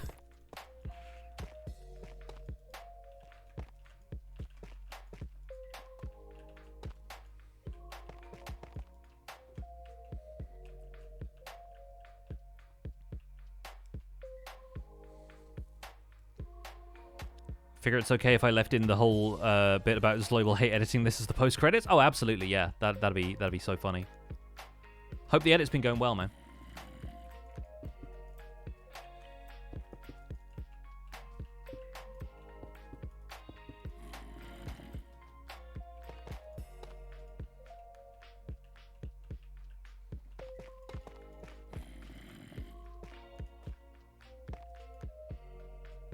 He's here. Mythical J. It's me. It's me. Hello. It's the Santa Hat Man. Yes. Hi, I am Santa. I'm gonna turn you down. Oh yes, I am a loud boy. Hold on. he's a loud man. Hold on. I want to make sure as well, because everyone says that I exploded in their ear. Well, you've as long as you clean up afterwards. So Oh, yes. we've I'm working on the frozen river over here by the where the ravine was. Oh, this is So, nice. Yeah. I got a bunch of I need some more regular ice, but I've got some packed ice and some blue ice for this, and I'm thinking we split the waterfall, so there's some coming down from that water source over there, and then there's going to be another one kind of like trickling down the rocks from this side, and they meet in this big river, and then that cascades down and probably melts again because there's a lush cave right underneath this. Oh yeah. We don't want to kill all the axolotls down there. There's a few down there living. I mean, this area has already been the death of several hundred tropical fish, from what I understand. So. Oh yeah, I heard. Yeah, Ollie said he wanted to repopulate the geyser. I heard. Mm-hmm. Yeah, I expect. Yeah, I expect he can muster up a song that will do that. Oh yes. I will find out. Maybe the Titanic one. I'm still waiting for him to use that one. Yeah. With the recorder solo or whatever it is. Oh yeah. He's also said he was going to use a kazoo. He's good with the little kazoo. He says. So what are you up to? What are you working on? Oh no, I'm collecting stuff to build something for my secret Santa. Oh, cool. Fun. Yeah, I pulled Yes. mine earlier today as well. I think mine's going to have to go back on Empires for the actual gift side of things for it to be practical. But Oh yes. Oh. yeah, well You got one of those. Oh. Hey. I do. Yeah. Yeah, I was kind of tempted to re-roll so I could get somebody from the Hermit's side, but I was like, you know what? No, I can do this person a favor. It's fine. Yeah. You know, if it's me, don't prank me too bad. I get emotional. No, it'll be fine. It'll be It's fine. me, isn't it? I heard It's that not- laugh. That It's- giggle came out a little different. I heard that laugh. It's me. Not, it's not you. I would tell you if it was. Oh, actually, yes? I wouldn't tell you in the slightest if it was you, but it's not you. You still wouldn't tell me if it was me, but I have a feeling that giggle came out a little different. You know, it came out a little more. The octave was a little higher, so I have a feeling it's me. Well, we'll see. We'll wait and see. It is a secret Santa after all. Yeah, it is secret, but you totally gave it away with the. Yeah, I have my moments. Yeah, it's me. Yes, give me something fun. Oh, great! I can't wait. Give me something for me. Give me something for Hermes. Give me something for everybody. For a little something for Eddie. You know. Give me I some didn't soup. realize. Has Green put Hermes and Eddie's names in the Secret Santa? Because if not, that's No, kind but of if you kind get of an me, oversight. it's a package deal. It comes with the whole family. Bubbles, get a little collar for Bubbles. You know, it's gonna be great. You've got to prank or gift the entire family something. The whole I see. family gets it. Yes, please. Thank you so much. Oh, Yeah. I can't wait. Well, it's gonna be a great gift. I'll be sure to let whoever has you in the Secret Santa know that that's the deal. Oh yes, the whole family gets it. When you get me, you get the whole family. Hold on. I forgot I need something. If you happen to go by anywhere that's got some ice, then feel free to bring it in my general direction. Oh, okay. I have a Christmas list going on still. I need to buy a bunch of other stuff, but I will add that to my list. I have to still gather a lot. Make sure to add on there that I've been nice this year. Oh, goody. Yes. The present box alone that I have to build, it's a full shulker box of just red terracotta for the present box. But Oh, fine. nice. Yeah, just the present box alone. But I still need to. Okay, yeah, I have a lot of work to do. All right. Well, I'll let you get back to it. Oh, thank you. Oh, I'm behind gonna- the lore. When can we release that information What information? for the present? Do we save it for a Christmas episode or something? Oh, I don't know. I think as long as you don't reveal who it is in the episode where you draw it, I think that was the deal. It can happen basically anytime. Okay. I don't think it has to be like a Christmas episode. It can just be like whatever it is. So if I show maybe- it off in the next one, which is before Christmas, it is safe. Yeah, I guess so. Yeah. Okay. Yeah. I don't know how it works around here. You are the historian of this place. I have my moments. Well, yeah. Yes. In history's past, it has been done previous to the day. Okay, good. Okay. Very nice. Are you still wearing the crown underneath the Christmas hat, by the way? Of course I am. Yeah, that's so good. I am love the king of this place. It is always going to be this way. It's never going to change, no matter even if something happens that we get trapped somewhere else. In spirit, I will always remain in here.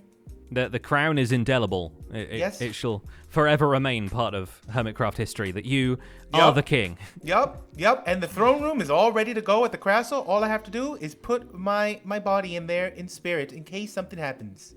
All right. Well, it'll always be there. I'm sure that there are a few spiritual types around there who can probably help with making sure that you stay preserved at least. Oh yeah. We're gonna preserve it. Don't worry. And I have a way to communicate with B-dubs now. You know, between realms. No matter what happens, I always have some way to communicate in here. Mm-hmm. You heard it here first, chat. There's lore. Yeah, absolutely. There's lore involved. We just have to, dot the I's, cross the T's, and make sure that whatever we're building is gonna work. And that's it. We're gonna be safe from there. Mm-hmm. All right. Well, I'll let you get back to being King Santa then. Thank you. That is me. Now, away with the mythical J sausage. The J stands for Santa. Yeah, nothing bad has historically ever happened to kings on Hermitcraft, so it's fine. He'll be fine. It's mythical sausage. How bad could it be? The man exudes joy and friendship.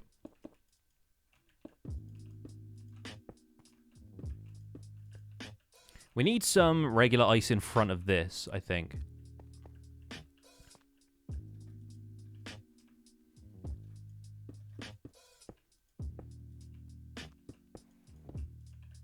Well, I fell into the ravine.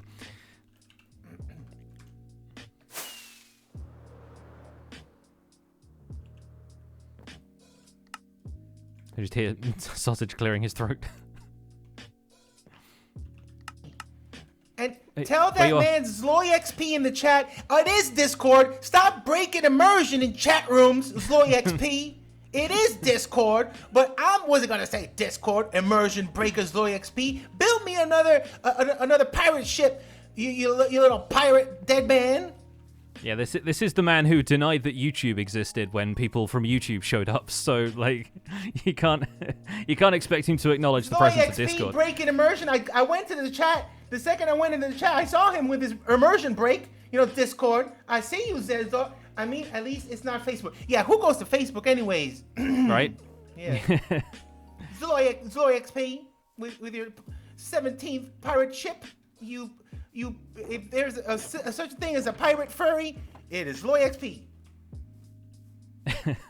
I'm trying to think of what a pirate furry is now. It's like a Yari or something. Yari, you've asked me, matey. Zloy XP with the pirate fetish. And then he was gone. All right. We'll leave it there. Do we have any more ice? Anywhere?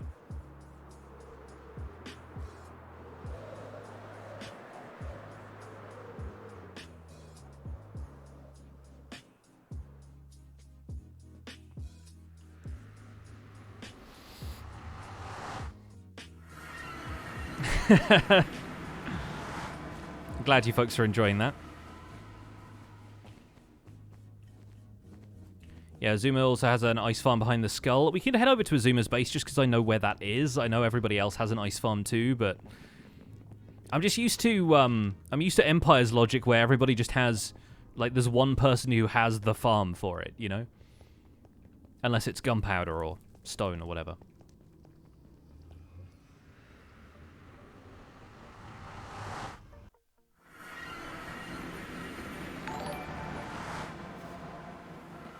So we are, in theory, behind the skull here, right? Because it's like it's in here. So where is the ice farm part? There's Gilbert. Some emerald ore. Where's the ice farm bit? I'm just like free scoping Azuma's base right now. The rib cage all goes down here. There's some tree farming going on. Above ground near the gaming district. I mean, that makes sense, right? Because it's like, it's got to be on the surface, hasn't it? That's a thought. So we can fly out through the skull this way.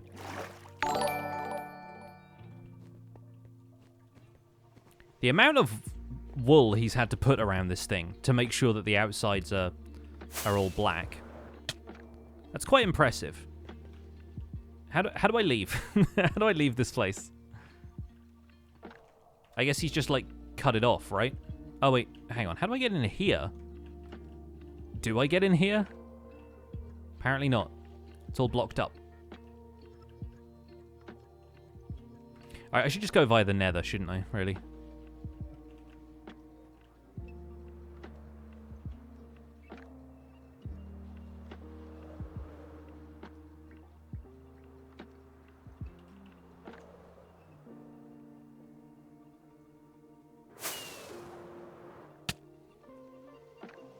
What's this magical thing?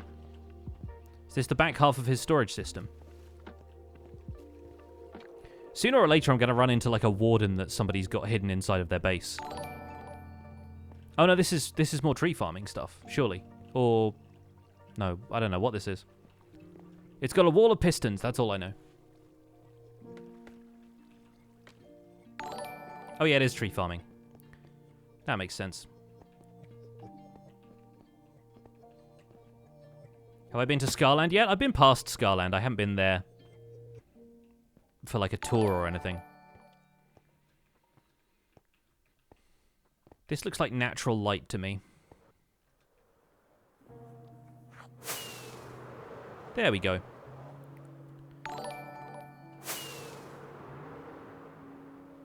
This looks like an ice boat road.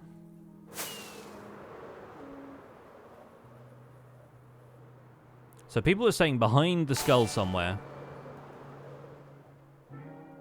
Up here in the mountains. Yes? No? Yay or nay?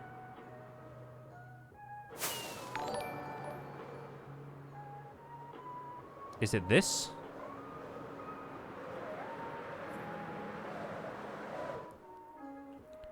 It is this. So do we just go along, like, breaking this? How does that work? Again, like, I don't want to end up breaking somebody else's farm. So I'm not sure how to run this.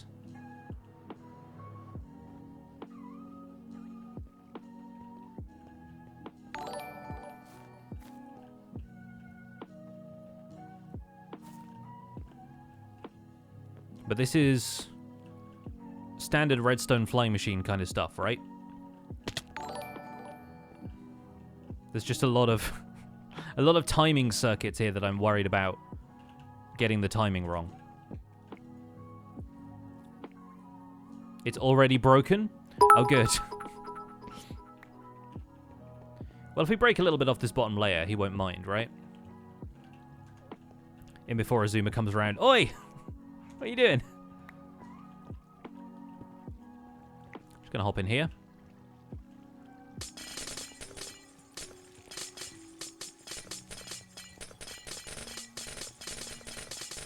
And it all falls in there.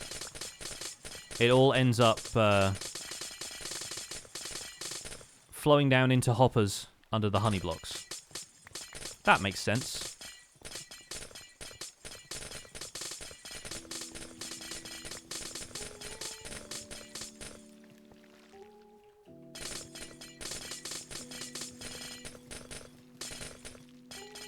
David is more complicated. Yes, but I built David, so I know how it works. The problem with using anybody else's farm is that I don't know how it works, unless they tell me.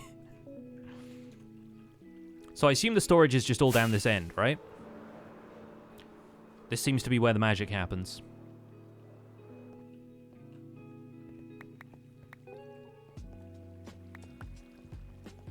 All of the hoppers and stuff would output over here to this. Oh, okay, good. There's lots of ice here. Excellent. Good news. We'll throw the cobblestone slab out there as well. All right. Well, at least we know there is ice here if we want it. Anonymous, thank you for gifting all of those subs. 10 gift subs. So kind of you. Thank you so much. Gifting those anonymously. Ginger, thank you for gifting a sub to Zloy. Emily with the Prime sub. Olette with a tier 1. Useless Rogue gifting a sub to Mythical Sausage. King Krusty with the 100 bits. And Axionium with the 21 months. This is just a how long have you been drinking tea or coffee with friends counter, and I'm okay with that. I reckon we can fly back over to spawn this way. I love the color palette False is using for the roofs around here. There's also a Wells Night egg on the edge of one of those roofs.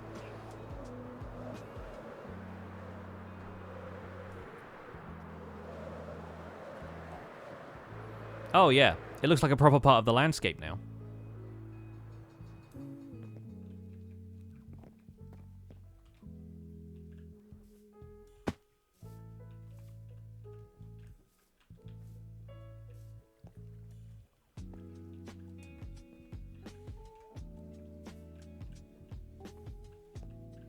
Is my radiator broken? Yes. No, my boiler that provides hot water and heating to the house has developed a fault, needs to be fixed, and right now we have no heating or hot water.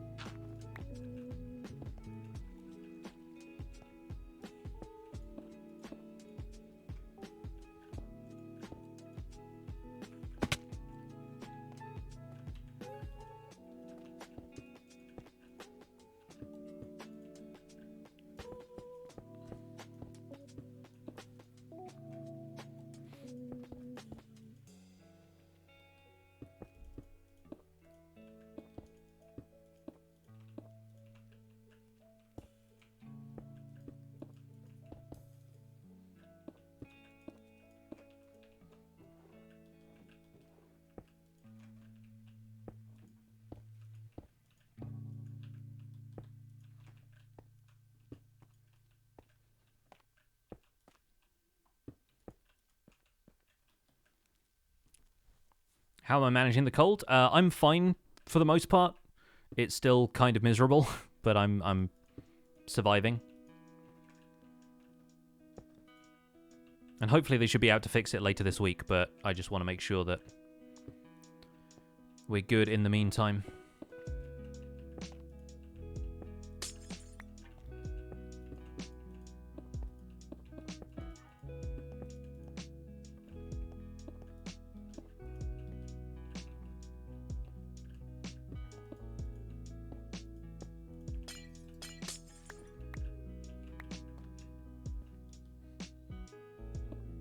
And yeah, I did joke on the Spawn Chunks podcast this week that I should just restart my RTX series so that my graphics card can warm the house for us.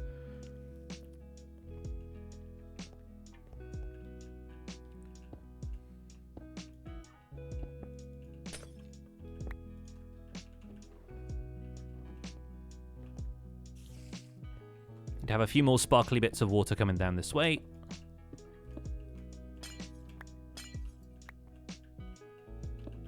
A little bit more of that.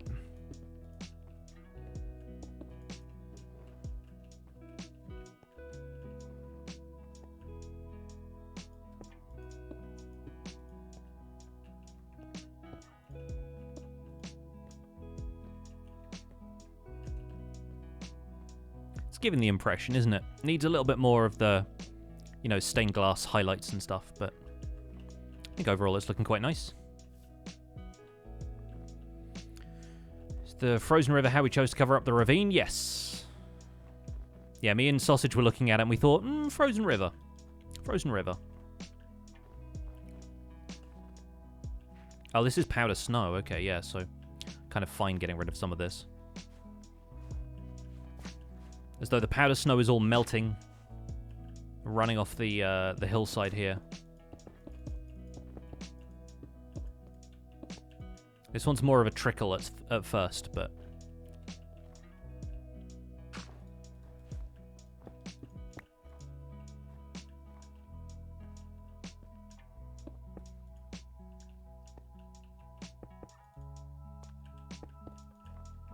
There we go. Ah! No! I'm stuck again! Now I have to replace this with a regular snow block. There we go. Will I make water drop down? No, the water's just all going to be frozen.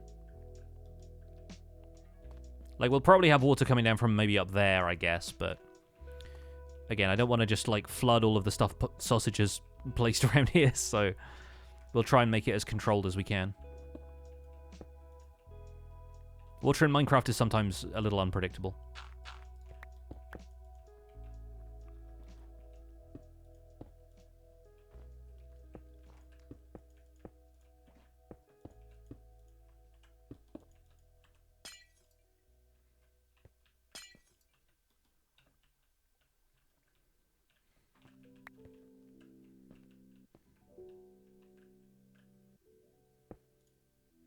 Generally, any water in a frozen waterfall would be under the top layer of ice? Yeah, yeah.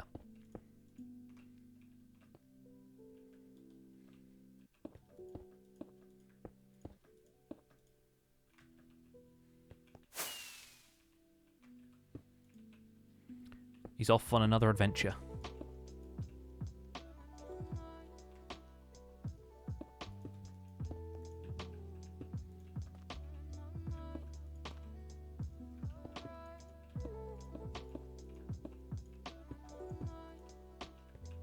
How do I get out of this now?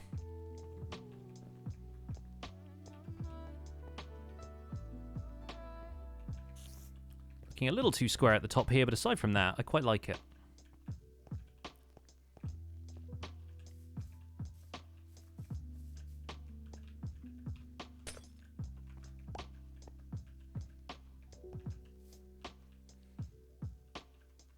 Snow layers around the bottom. Yeah, that's part of what I was thinking. It's kind of difficult in this kind of environment to differentiate snow layers from other frozen stuff. And yeah, the problem is now we need to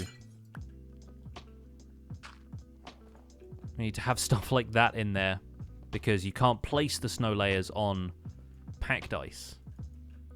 Maybe you can with blue ice? Yeah, you can with blue ice. But then I'd be hiding the blue ice if I did that, so...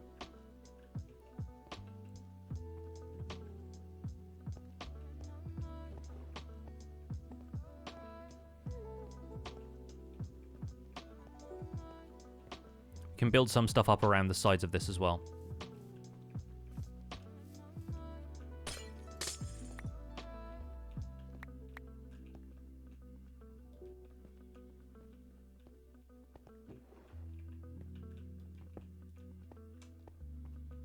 I think that works, though.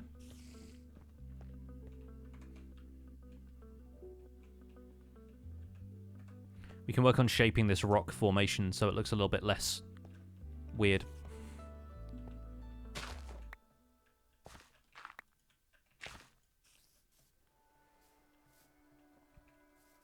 Hold up, sending pics Frostpunk on Steam.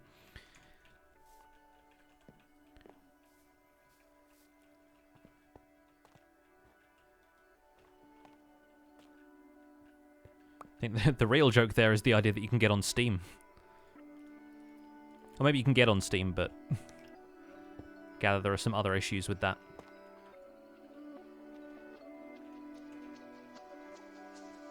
Yeah, having it be, like, poking out the front is a little bit awkward, but I think that's nicer.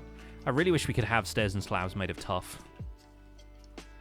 But it's the stairs and slabs argument all over again. Can put light behind the waterfall. The problem is you've got to be quite particular about what light sources you use because you don't want to melt the ice. So frog lights wouldn't be ideal. Something like soul lanterns or glow lichen might be better. I'm going to leave all of the ice here for now. We can have it falling down into here a bit later.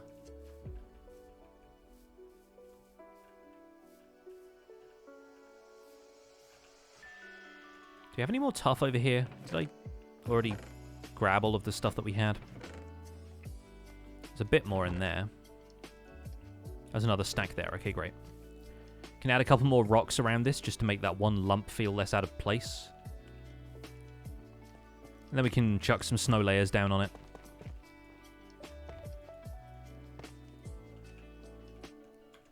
One thing I've loved doing lately, I don't know if we have any basalt here, but we have deep slate at least, is including some of that in the landscape of these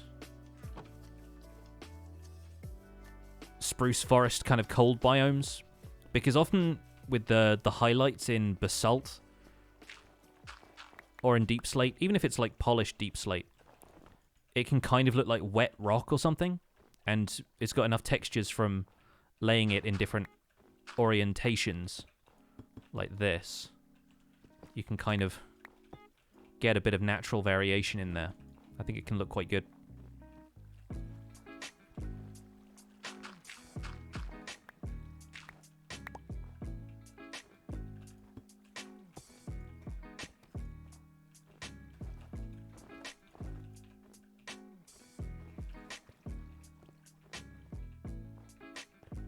Can do a bit of that with tuff as well.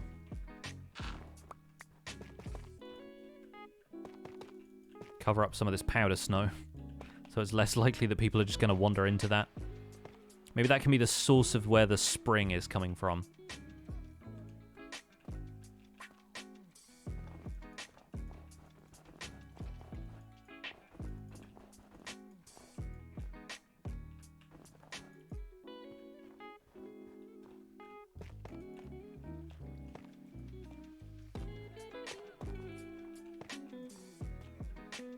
Little boulders and stuff like this.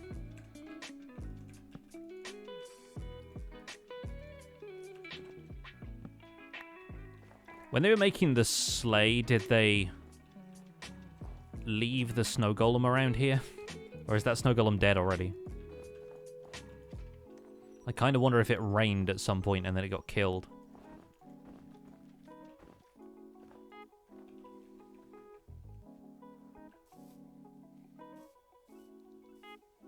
Well, that's just prime. Whoopie Eagle, thanks so much for the Prime sub. A brand new sub to the channel. Enjoy your emotes and your sub badge. Welcome to the Pixels. Yeah, not too bad. Not too bad. There's a lot of stuff we could do with this to make it look a little more natural, and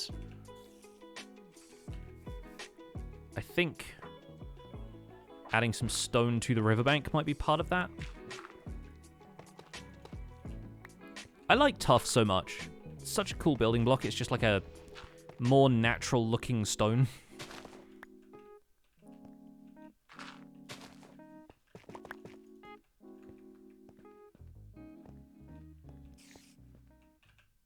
We can throw some regular stone on top of that.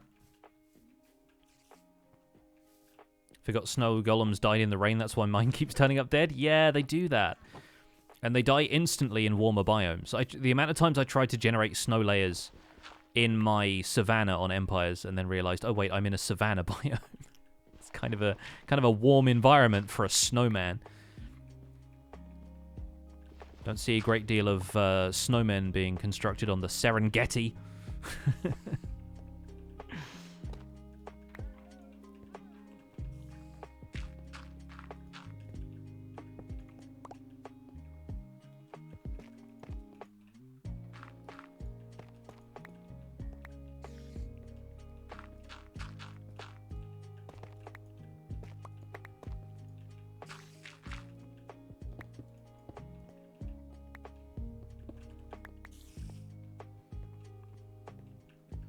It's kind of nice to add a little bit more detail.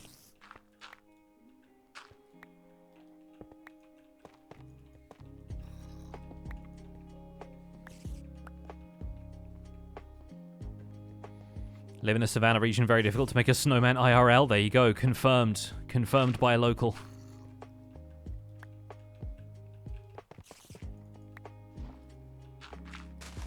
It's good to have such expertise in chat when you need it.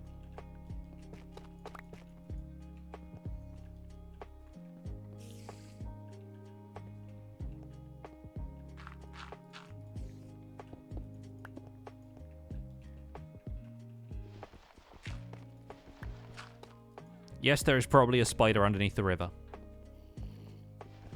And a baby zombie. I'm over here not caring about that.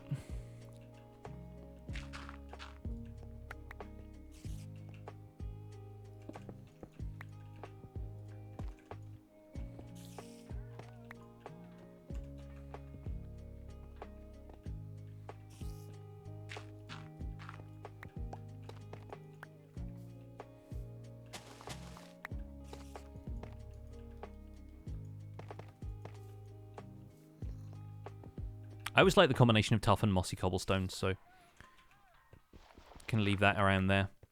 Feels more natural.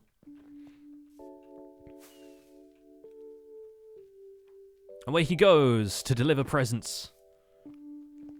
To deliver his presents, which is a gift. Dead corals, nice to use as rocks too. Yeah, I don't have a whole lot of those hanging around, but if I see any, I will consider using them. I think overall, yeah, it's a cool idea though.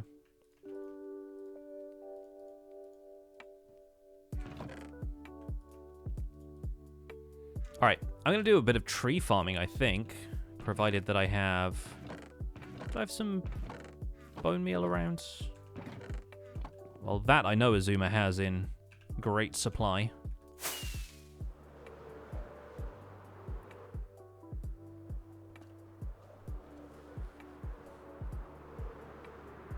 Remember when you said he got an offer to join Hermitcraft, you wouldn't? Yeah, and I didn't get an offer to join Hermitcraft this time. We came through a space-time rift from a server I was already part of. It's funny how that happens.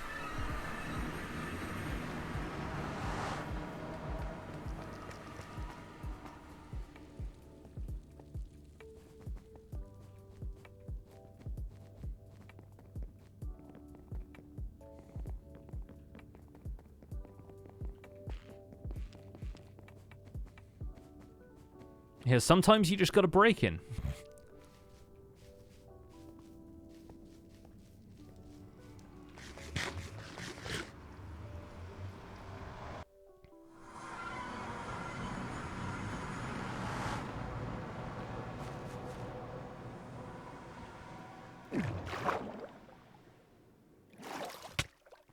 Now, I presume... Yep, fair amount of bones here. Just gonna take these and do some tree farming.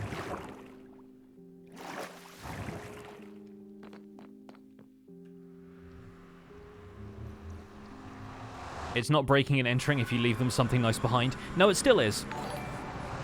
I don't think legally that defense would hold up in court. I'm not a lawyer, but something tells me that would be a difficult defense to mount. Pemley Stolberg, thank you for the 18 months. Welcome back. Am I getting used to the Nether Hub? I'm getting used to the bit that takes me between spawn and Azuma's base. I know where Vintage Beef lives, and that's about the extent of it. Don't you need to leave one item in the storage because of the auto-sorter? Yeah, but that chest didn't look like the most heavily sorted thing, so I'm kind of okay with the bone blocks just ending up in the other 3 slots where the bone blocks were.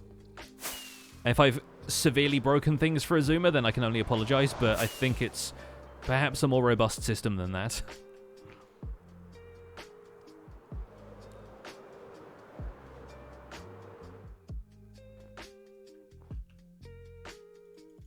Yeah, I'm quite glad Judge Riffs doesn't have to preside over that breaking and entering verdict.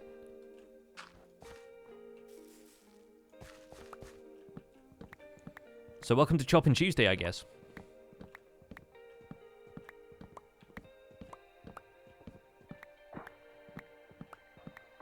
There's a sheep watching me from this hillside. Well, it was watching me. We're playing an impromptu game of Is That Sheep Looking At Me? Well, that's just prime. Shadow of the Rook, thank you so much for the Prime sub.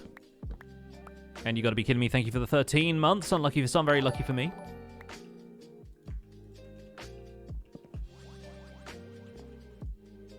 Why not using X's tree farm? Because sometimes I like to chop wood. I don't know how X's tree farm works. He built it. I have no idea how it works. I don't want to break it.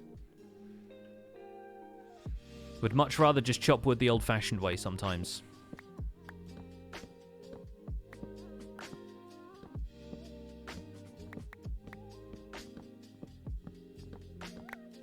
Might be Zedaf in disguise.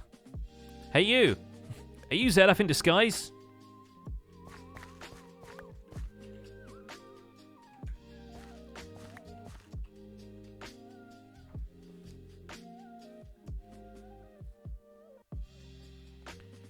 It could be Zed with a spy. If the sheep has a spyglass. He's removed himself from the the tab list.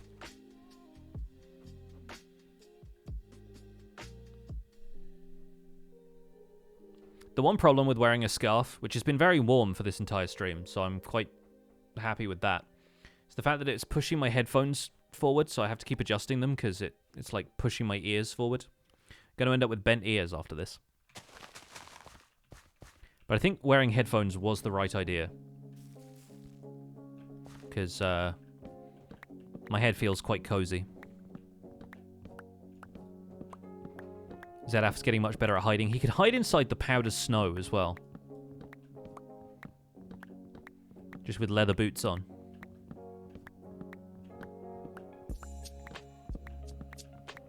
Good afternoon, Shino. Next up, Mittens. Way ahead of you, buddy.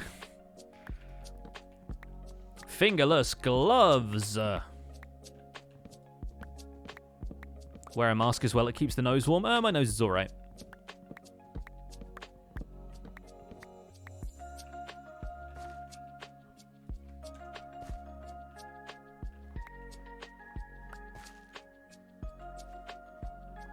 Fingerless gloves. He is breaking and entering.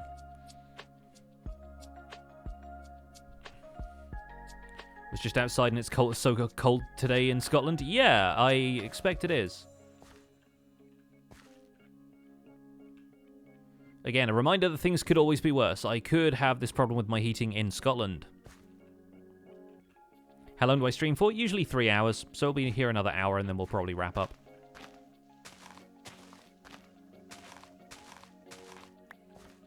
The reason I'm farming wood, by the way, is that we need to craft a lot of redstone torches. And yes, I know Scar has a redstone shop. But I don't know if he wants to supply me with 5,000 redstone torches.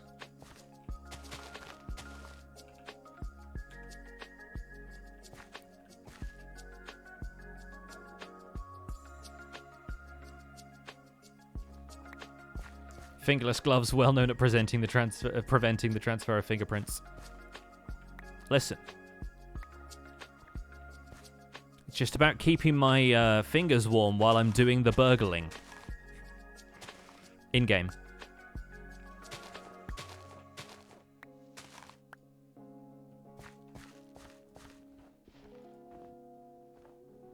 $5,000 redstone torches. See, I don't think we need that many individual redstone torches, but each of the modules requires 2. So if I scroll up to where I sent the material list to Azuma, we need 1,430 redstone torches. And on top of that, we need to craft 900 comparators, which need 3 torches each, and 800 repeaters, which need 2 torches each. So, yeah, about 5,000.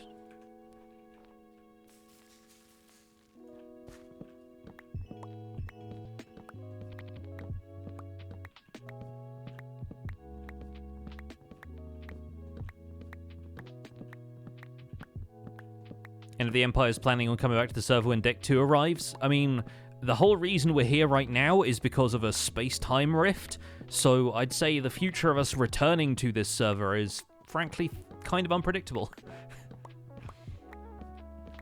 Working on David or the Winter Empire currently. All of the wood and stuff for the components is for David. Which wood type has the best saplings to logs ratio? I'd say probably either spruce, jungle, or... No, I probably wouldn't say dark oak, to be honest. I think it's spruce. I think spruce just has, like, the least amount of hassle involved in taking the trees down and growing them again.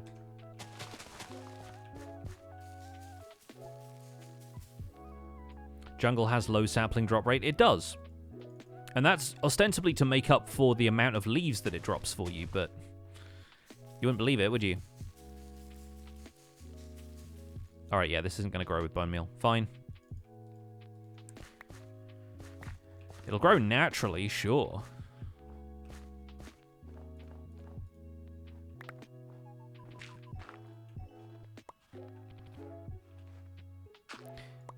Powdered snow, best invention in Minecraft.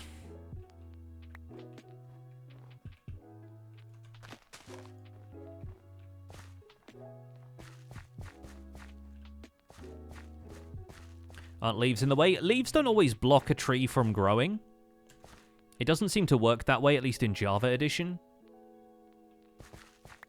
But that may only be inhibiting natural growth. And the game may be looking for other ways to grow the tree before it considers growing the tree through existing leaf blocks. I forget exactly how those mechanics work. But like in jungle trees, for example, the only thing that really inhibits them from growing next to each other is the vines.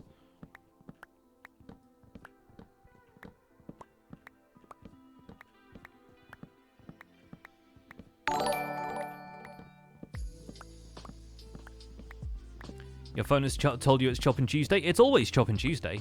Observe. Here I am chopping.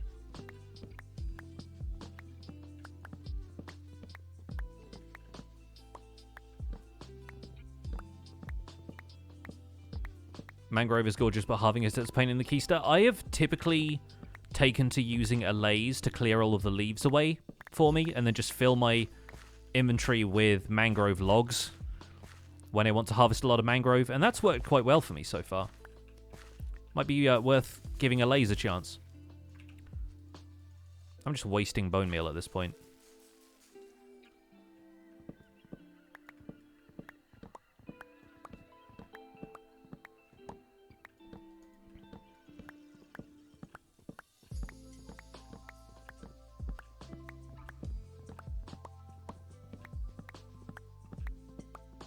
Who built the massive sleigh in the Empire section? Pearl and Grian, I think.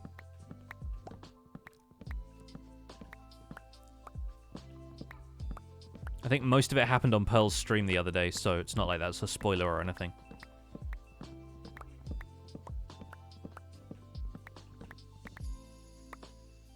It's Tuesday. The perfect day for chopping.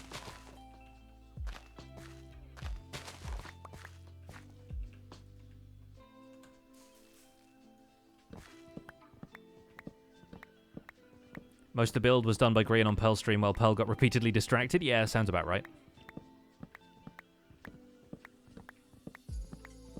Now, it seems like it'd be the other way around, except Grian doesn't stream.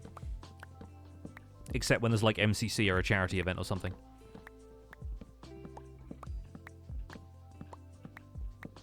Bone meal the back left and it uses less bone meal. Is that really a thing?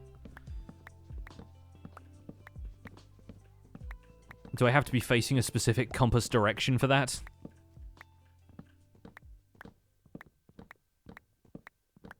Do you sometimes get building block after a few hours of creating a build? In survival, yes. In creative, I don't know. I've had moments like that, but lately I've just been really enjoying building stuff in creative before I bring them over to survival.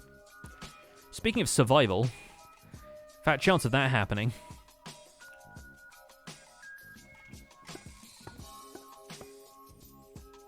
Bones in the snow.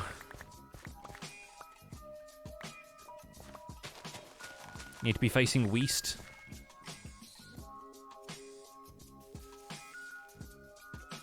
I mean, that still took 5 bone meal. I mean, I expect over time, if that's actually a thing, it might add up, but I don't know if that's necessarily any faster.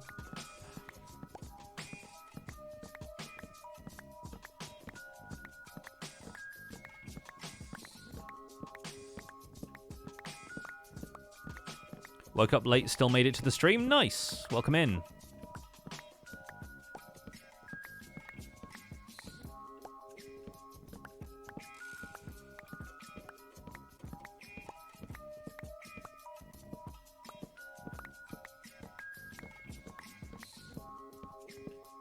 Building creative before building it in survival is the cheat code. It has been lately, yeah.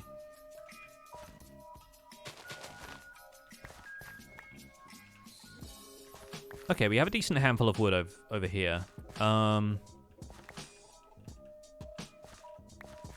Let's see, each of these is going to break down into... Is that new? The sausage just sprint past here, placing cobblestone as he went. Trail of breadcrumbs. Or did I just not notice there was all this cobblestone here before? Oh, almost.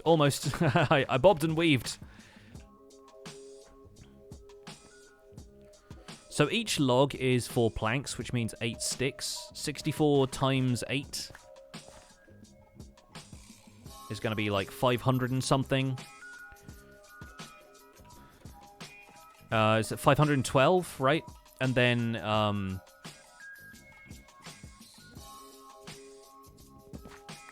we need about 10 stacks, I guess. 1, 2, 3, 4, 5, 6, 7, 8, 9, and a little bit more. Yeah, so one more tree should do it.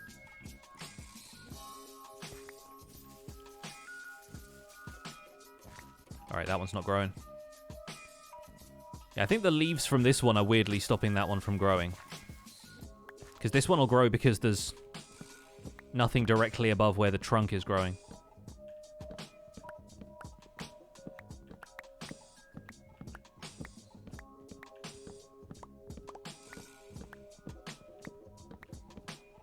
The disturbing part of that is we also need a bunch of redstone blocks, which I do have. Zuma gave me like a full shulker box of blocks of redstone, so that might be enough to craft all of the components and have some redstone dust, but I'm curious to see how far it stretches.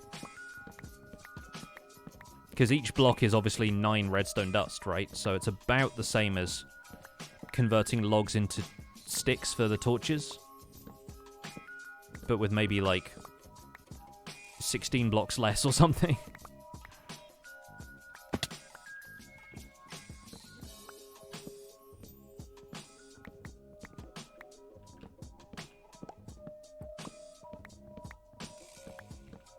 What am I building? Right now, I'm collecting resources so that I can build my copper aging setup under Azuma's base.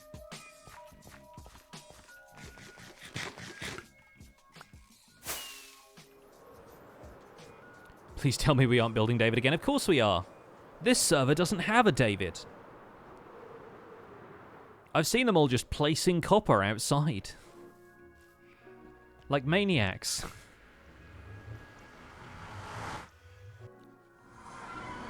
This is David the 5th, yeah.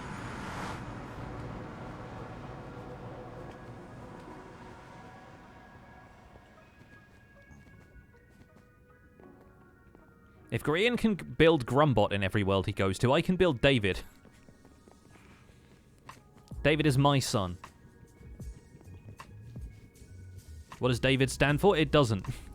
It stands for the free aging of copper in a more automated fashion. And also trans rights. I don't know, David isn't like an acronym for anything. It's a reference to the Dickens character or the magician David Copperfield, I guess. Neither of which I'm especially familiar with, but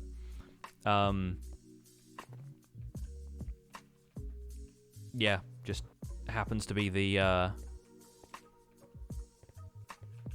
reference I made.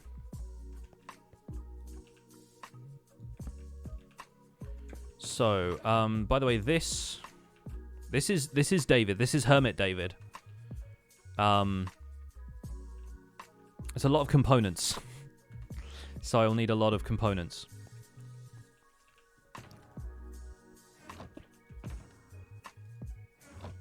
Luckily, I have recently come into a lot of stone and cobblestone, so I think we might be okay. This still has a ton of ice in it. That's got my fireworks. Yeah, I might actually drop off a bunch of these in Azuma's backup storage here. Have I posted the schematic of David? No.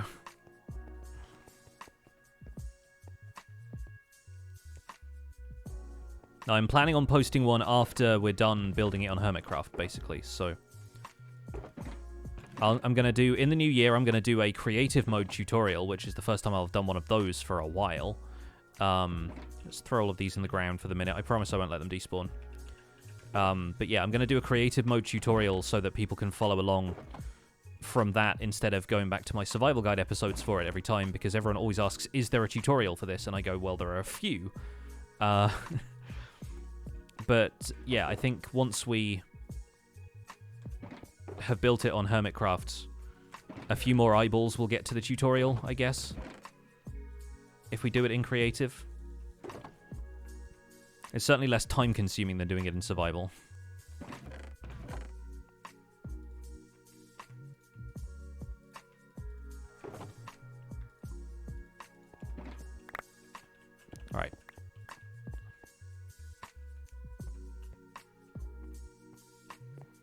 Is it adjustable for the different stages of oxidation? I mean, yes. It's not got like a mode switch where I could change an entire room. But the way I tend to look at it, right, is that you only need 2 different stages of copper basically ever. You either want fresh copper or you want oxidized copper. And the reason for that is because with a couple of right clicks of an X, you can turn oxidized copper into any of the other stages of copper. So you bring a ton of oxidized copper with you. If you want weathered copper, you just right-click it with an X, and then you wax it after that to make sure it stays that age. So you never really need to do anything other than put fresh copper in and get fully oxidized copper out, unless you want to be very particular about where you're using it and when. But I can't imagine a project where I'd need that much weathered copper where I just want it to stay there. And if you did that, then you could probably just go through and program the machine so it would only age the copper 2 stages before collecting it.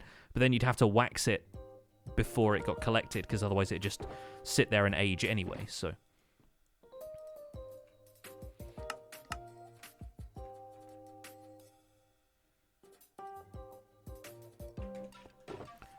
Probably just gonna throw a ton of the sticks in here for now.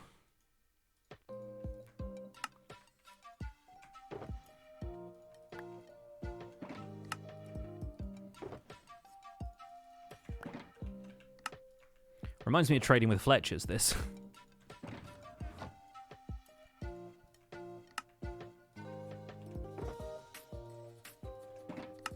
In terms of overall amounts, I think we're doing pretty well here, though.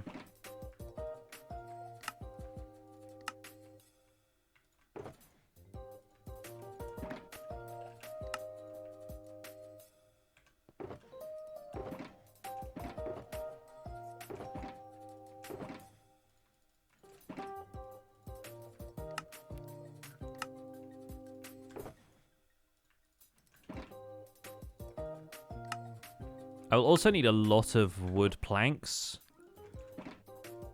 And in my head, I had that, I mean, in the schematic as well, I had that being dark oak wood, but I'm not certain if we'll use dark oak wood for this or not. Might depend just how much spare Azuma has. Let's see. Let's put these in here. Let's throw the snow layers on the ground. We don't really need them right now. And then let's turn all of this into redstone dust. Grab a couple of stacks of these at a time and convert them to redstone torches.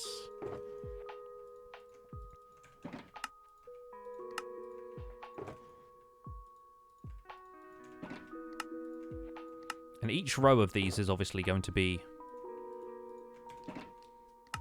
one full stack of redstone blocks worth.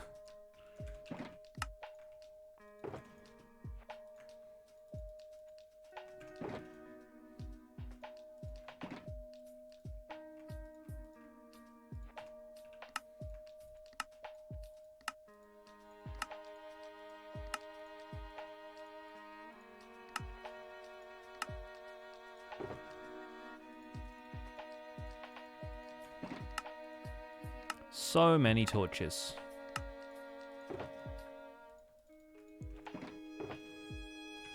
This is the joy of visiting a server that has a raid farm and has had raid farms for a while, is not having to worry about how much redstone I'm using for once.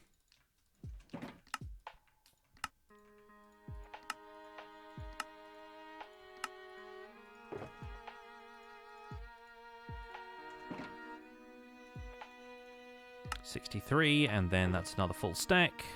Beautiful. That's one full shulker box of redstone torches. Ashley Smites, thank you for the raid. Welcome in. We also had a Helarctos. And James Haynes, thank you so much for the sub and the 100 bits.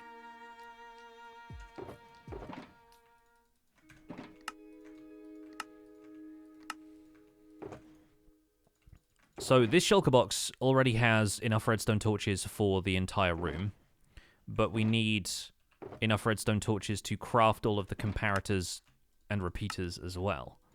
So those are going to take a little extra. And obviously if we have leftover components, that's no bad thing.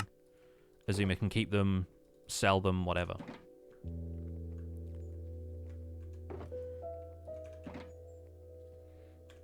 Oh yeah, let's put these away first, so we can break that down.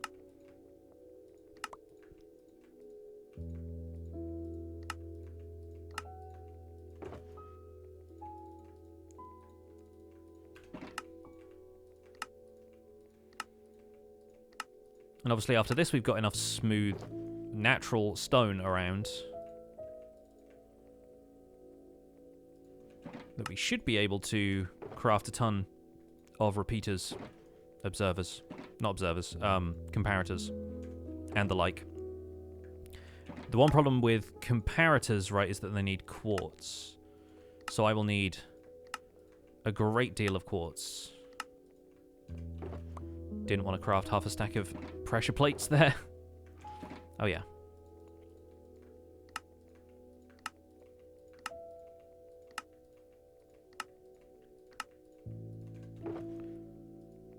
Oh, that is an exhausting amount of redstone components.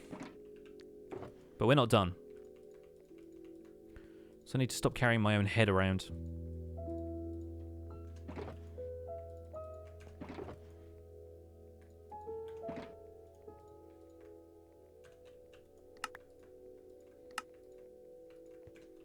Crafting redstone repeaters by the stack is very satisfying, though.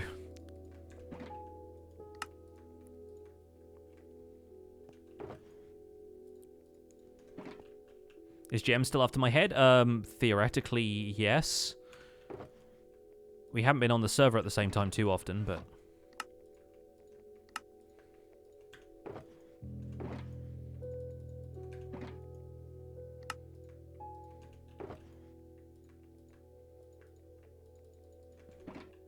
It's always funny seeing what you run out of when you're mass crafting stuff like this. It's like you think you're going to run out of redstone torches, but you end up running out of stone first and things. So for repeaters, it was 858.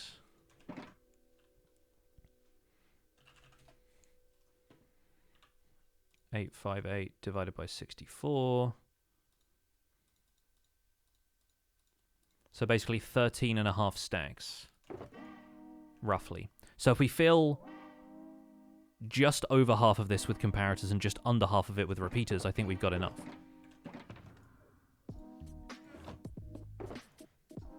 That's all cobblestone, okay. We'll bring this one out.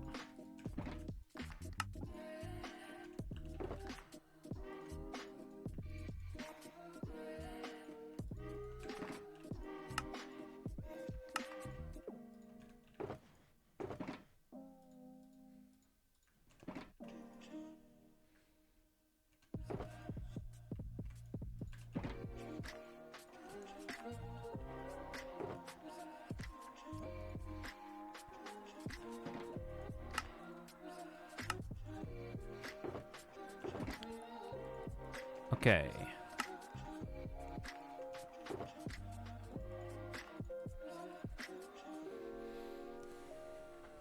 So that's 10. We need 3 more, I guess. And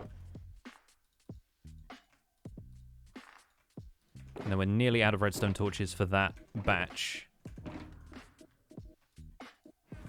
Another 1,000 or so stone in here. Oh, this is the good one. This is the one that has all the stone in it.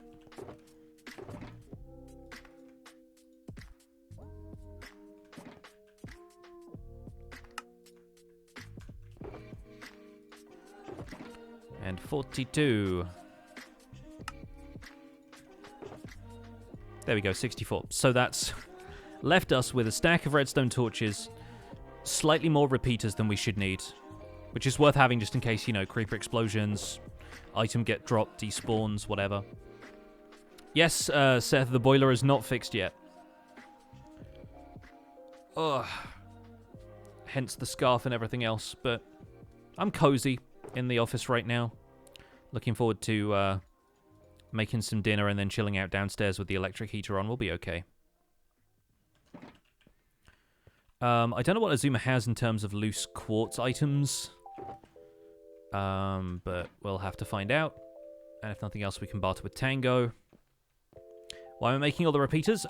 Big old redstone contraption to build. Like all of this. And there are several things that need repeaters in this whole contraption. There are repeaters to boost the signal down here to extend the signal length. There are repeaters here to make sure that they don't connect to the redstone on top of there and to pass the signal all the way down, making sure it gets boosted as it goes. And there is one repeater inside of here which makes sure that the delay from the observer turns off this redstone torch for precisely the right amount of time. So there's, yeah, a lot of observers, a lot of repeaters, a lot of comparators, a lot of droppers. This is a machine that allows you to just place fresh copper in a line. Flying machines take it down the room and distribute it amongst a bunch of copper aging cells, basically, that are split 4 blocks apart. So it's a copper spreader. It spreads the copper out for you, so you don't have to, like, walk around placing a block, placing a block, placing a block.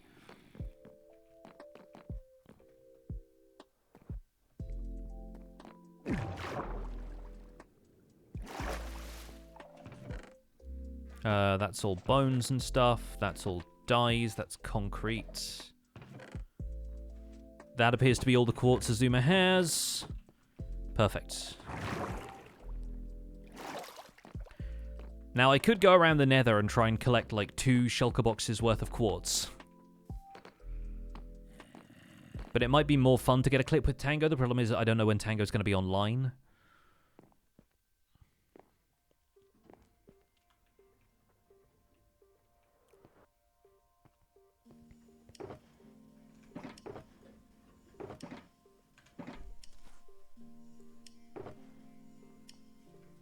Anyway, the other thing we need to craft is loads of droppers. And according to my notes, we need 930 of those. So, let's craft them, I guess. We'll put those in here. Can put the redstone torches away in this one, probably.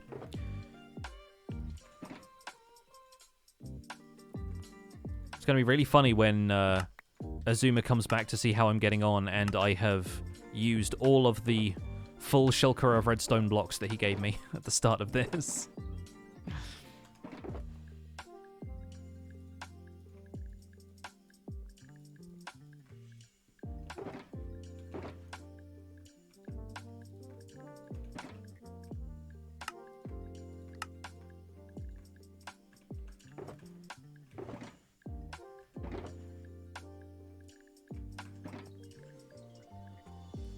930 droppers rather you than me. At least they're not dispensers.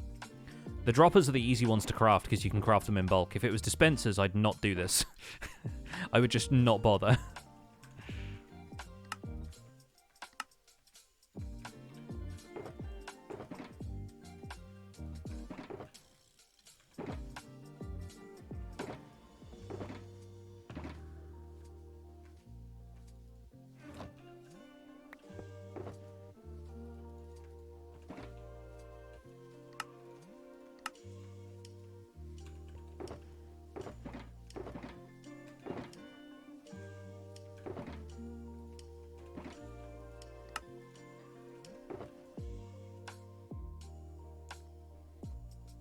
At least the bows don't need to be on full durability. It's more just the clicking and not being able to stack bows.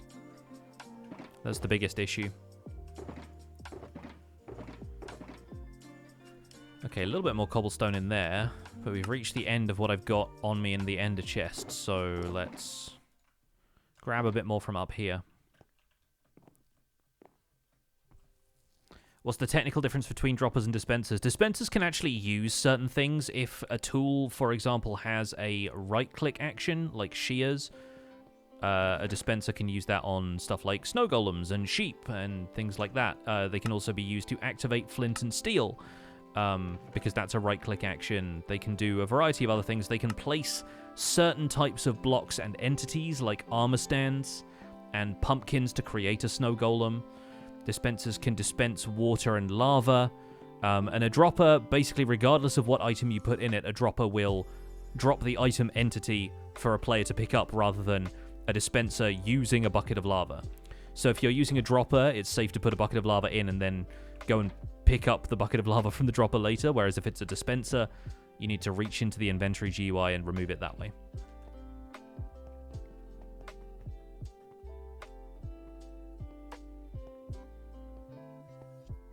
Yeah, dispensers fire projectiles, they fire arrows, stuff like that. Whereas a dropper would just throw the arrow on the floor in front of you for you to pick up. Which is not always what people want to happen. Makes me wonder if a dispensers can strip logs. Sadly, they cannot. I think it'd be really cool if they did. They can wax copper for you. While we're on the subject of copper, did you know? Alright, that's about 900, right? Again, it was about as many as we needed comparators, so slightly more than a shulker box is probably good.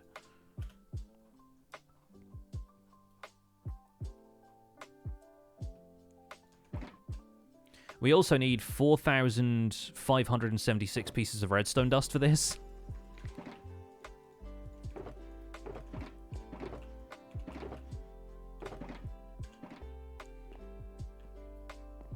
Is there a way to stop pillagers from spawning at pillager outposts? Slab the area, spawn-proof it like you would with any other mob spawning structure.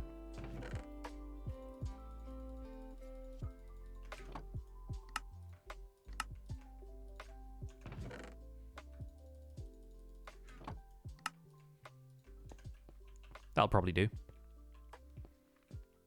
Only 4,000? Yeah.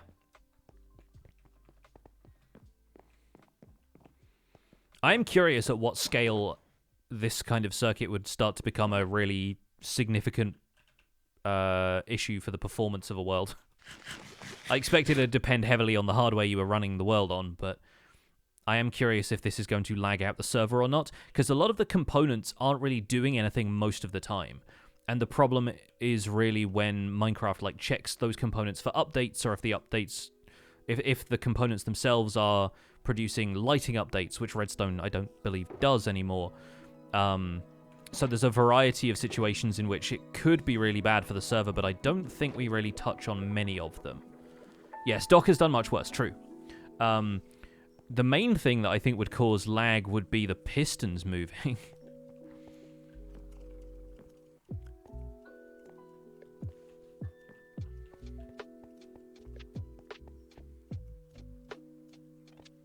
Redstone doesn't cause light updates anymore. I don't think it does.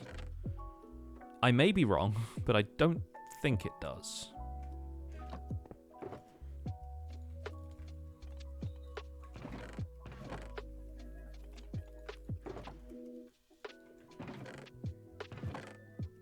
I like how there's just one podzol in there from when I picked that up while we were tree farming. So yeah, the main things we still need significant amounts of are comparators. Excuse me. Comparators which require redstone. Of course they require redstone. Which require quartz. So we need to get a decent supply of quartz. Observers, which also require quartz. So we'll need a fair amount of those as well. I could make the furnaces now. We need to basically make 4 stacks of furnaces. And I'm going to use furnaces for this. But there are many other options that we could use.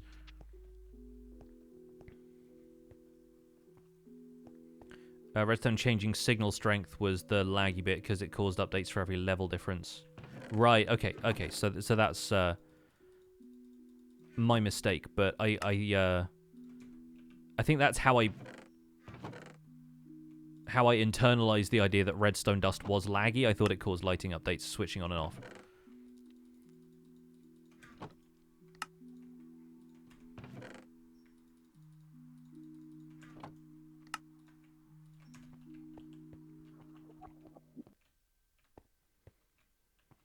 I've been around for a while. Can someone give me a quick recap of what's going on, what's been happening?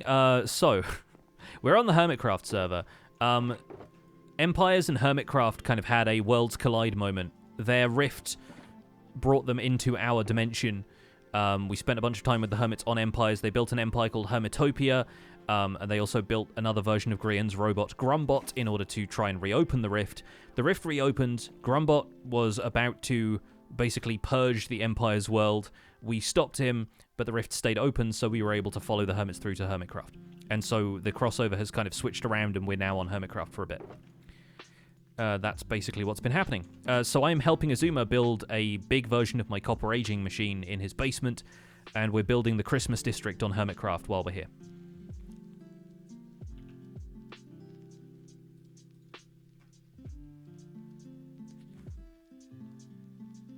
There's a lot more going on in terms of like other people's plots and whatnot, but that's the broad strokes. Big version, I mean, we're medium size, I guess. This is 3 times the size as the one on Empires. We don't know he was going to purge Empires. Oh, we do. He was.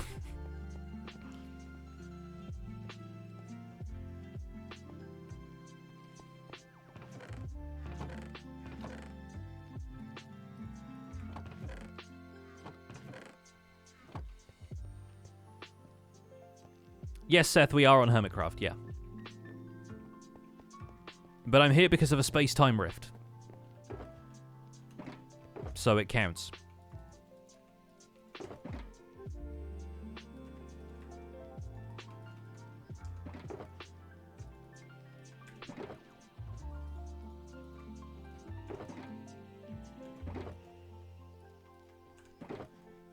Is it just Joey and Lizzie that stayed on Empires? I believe so. I think Shovel is here now.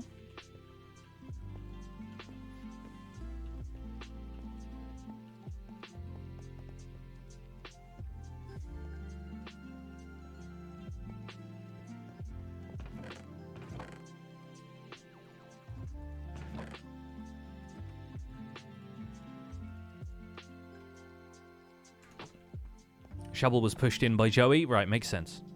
Oh, Catherine didn't come here as well. Right, yeah.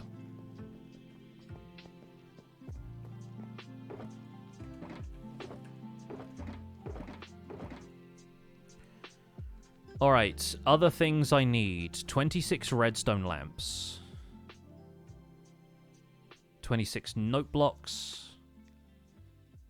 I need a lot of sticky pistons. But I think Azuma has a fair amount of those.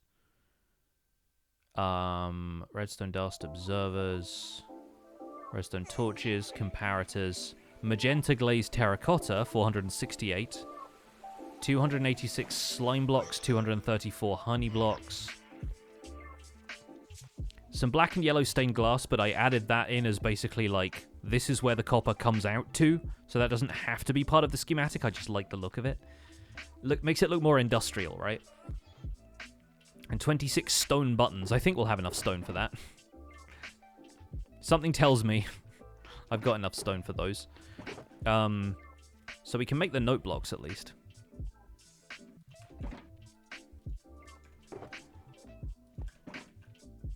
How many do we need? 26? Let's make a half stack. Azuma had a lot of glowstone around here, I believe.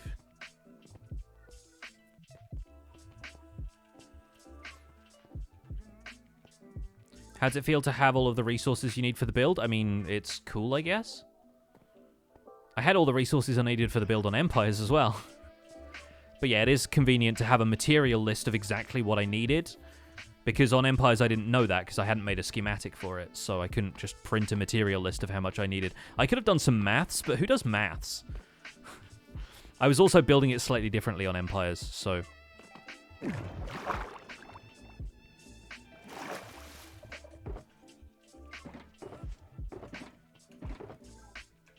I was sure that one of these had like a ton of glowstone in, or maybe that was somebody else had a ton of glowstone.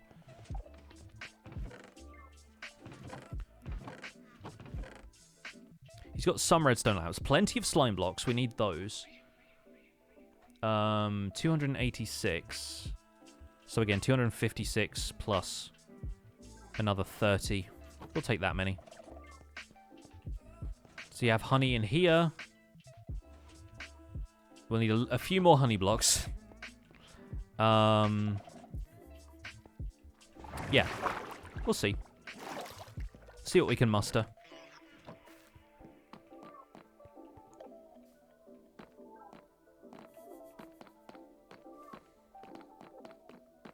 There's 50 glowstone in the shroomlight chest. Was there? Do I just not know what glowstone looks like anymore? Oh, I didn't. Alright, let's grab that then.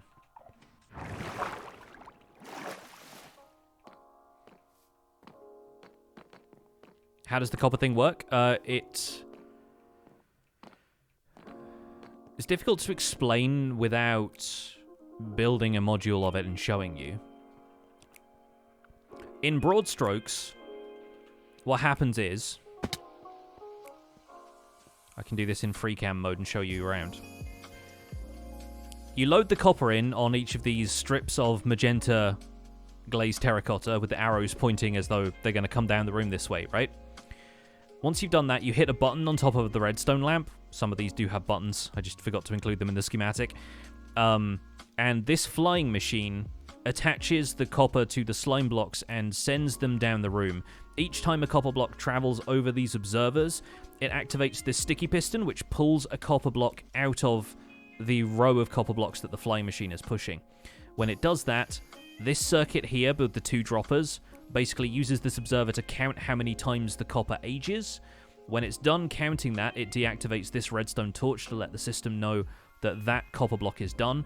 Once all of the redstone torches are deactivated down here, it sends a signal to this circuit here, which activates the note block, returning the flying machine, and by that time, the pistons have pushed the copper blocks out on top of the observers. The observers are locked so they don't end up with any kind of repeat signal coming through as the flying machine goes back down, and it just returns everything to this point here, at which stage the copper blocks being pushed over this observer resets all of the counter mechanisms so that once you've removed the copper from over here, it's ready to fill again, and all of the counters are reset. It does that individually per module of this, so this is basically 18 rows, not 18, it's 13 rows on each side, so a total of 26 rows, all doing the same thing. And each one can have 18 copper blocks in it, which means you end up with a total of about 400 and something for this entire room. If only Mumbo was here, he'd probably love this machine. I mean, other people can love the machine as well. I hope Mumbo would like it, but... you know. Doesn't really matter one way or the other. Azuma's the one who's going to be using it. Anyway, let's turn these into redstone lamps.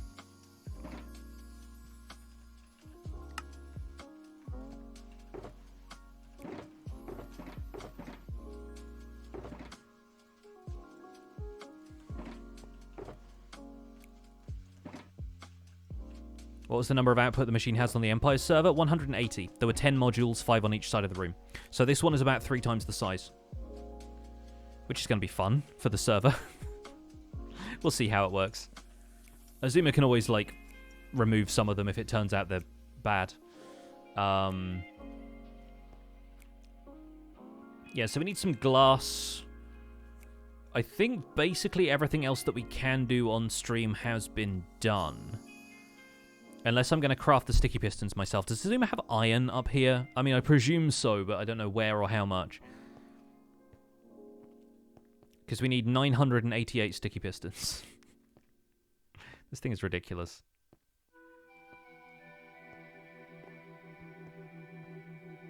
Is there an override just in case a copper block ages in the flying machine? Yes. The other instance in which this can happen is that copper can sometimes age twice in the space of 4 game ticks, which is faster than the observer can detect. It's rare, but it happens.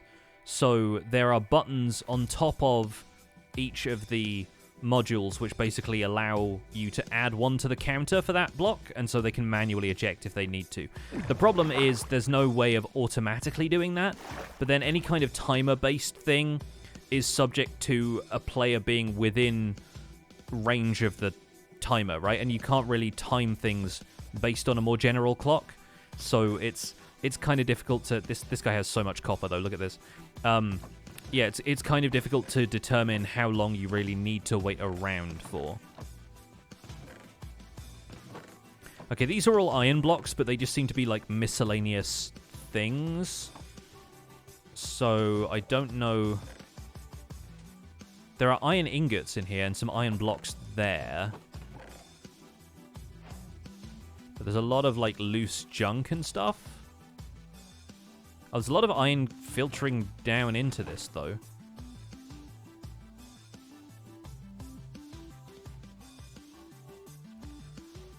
So how many sticky pistons do we need? That's not enough, but it's a start. And we can get iron. There's obviously, like, iron shops on the server and stuff, but, like... Get 900. Yeah, roughly that. And we have some sticky pistons here, so that's not terrible. Well, that's just prime. It sure is. Gargaro, thank you so much for the Prime sub. Can dispensers use an axe to take away weathering on copper? I don't believe so. You can wax them using honeycomb, but I don't think dispensers can use tools other than shears and flint and steel.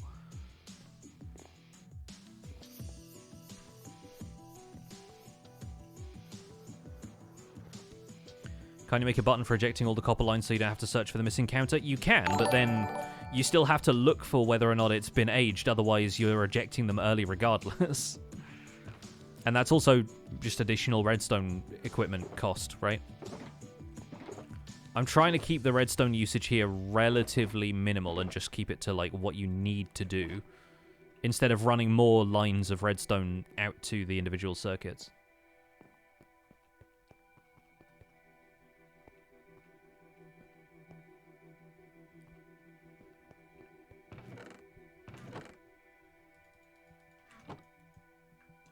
Need wood for this as well.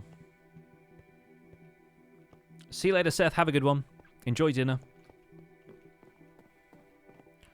Which means it's probably close to dinner time for me.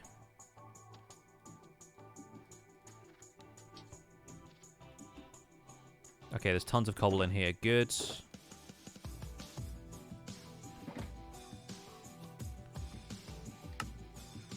That at least will make us pistons.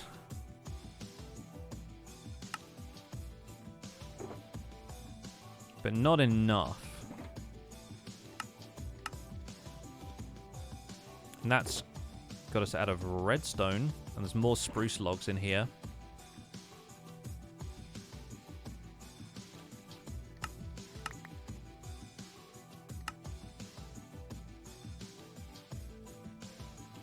Now we're out of cobblestone again. This is what I was saying earlier about being out of certain ingredients. You never run out of the things you think you're running out of.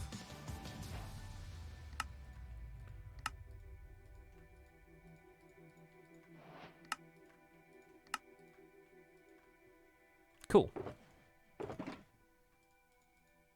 So that's a lot of sticky pistons. It's not quite 900, but it's getting there. So we can leave some of these here. We've got all of this iron lying around.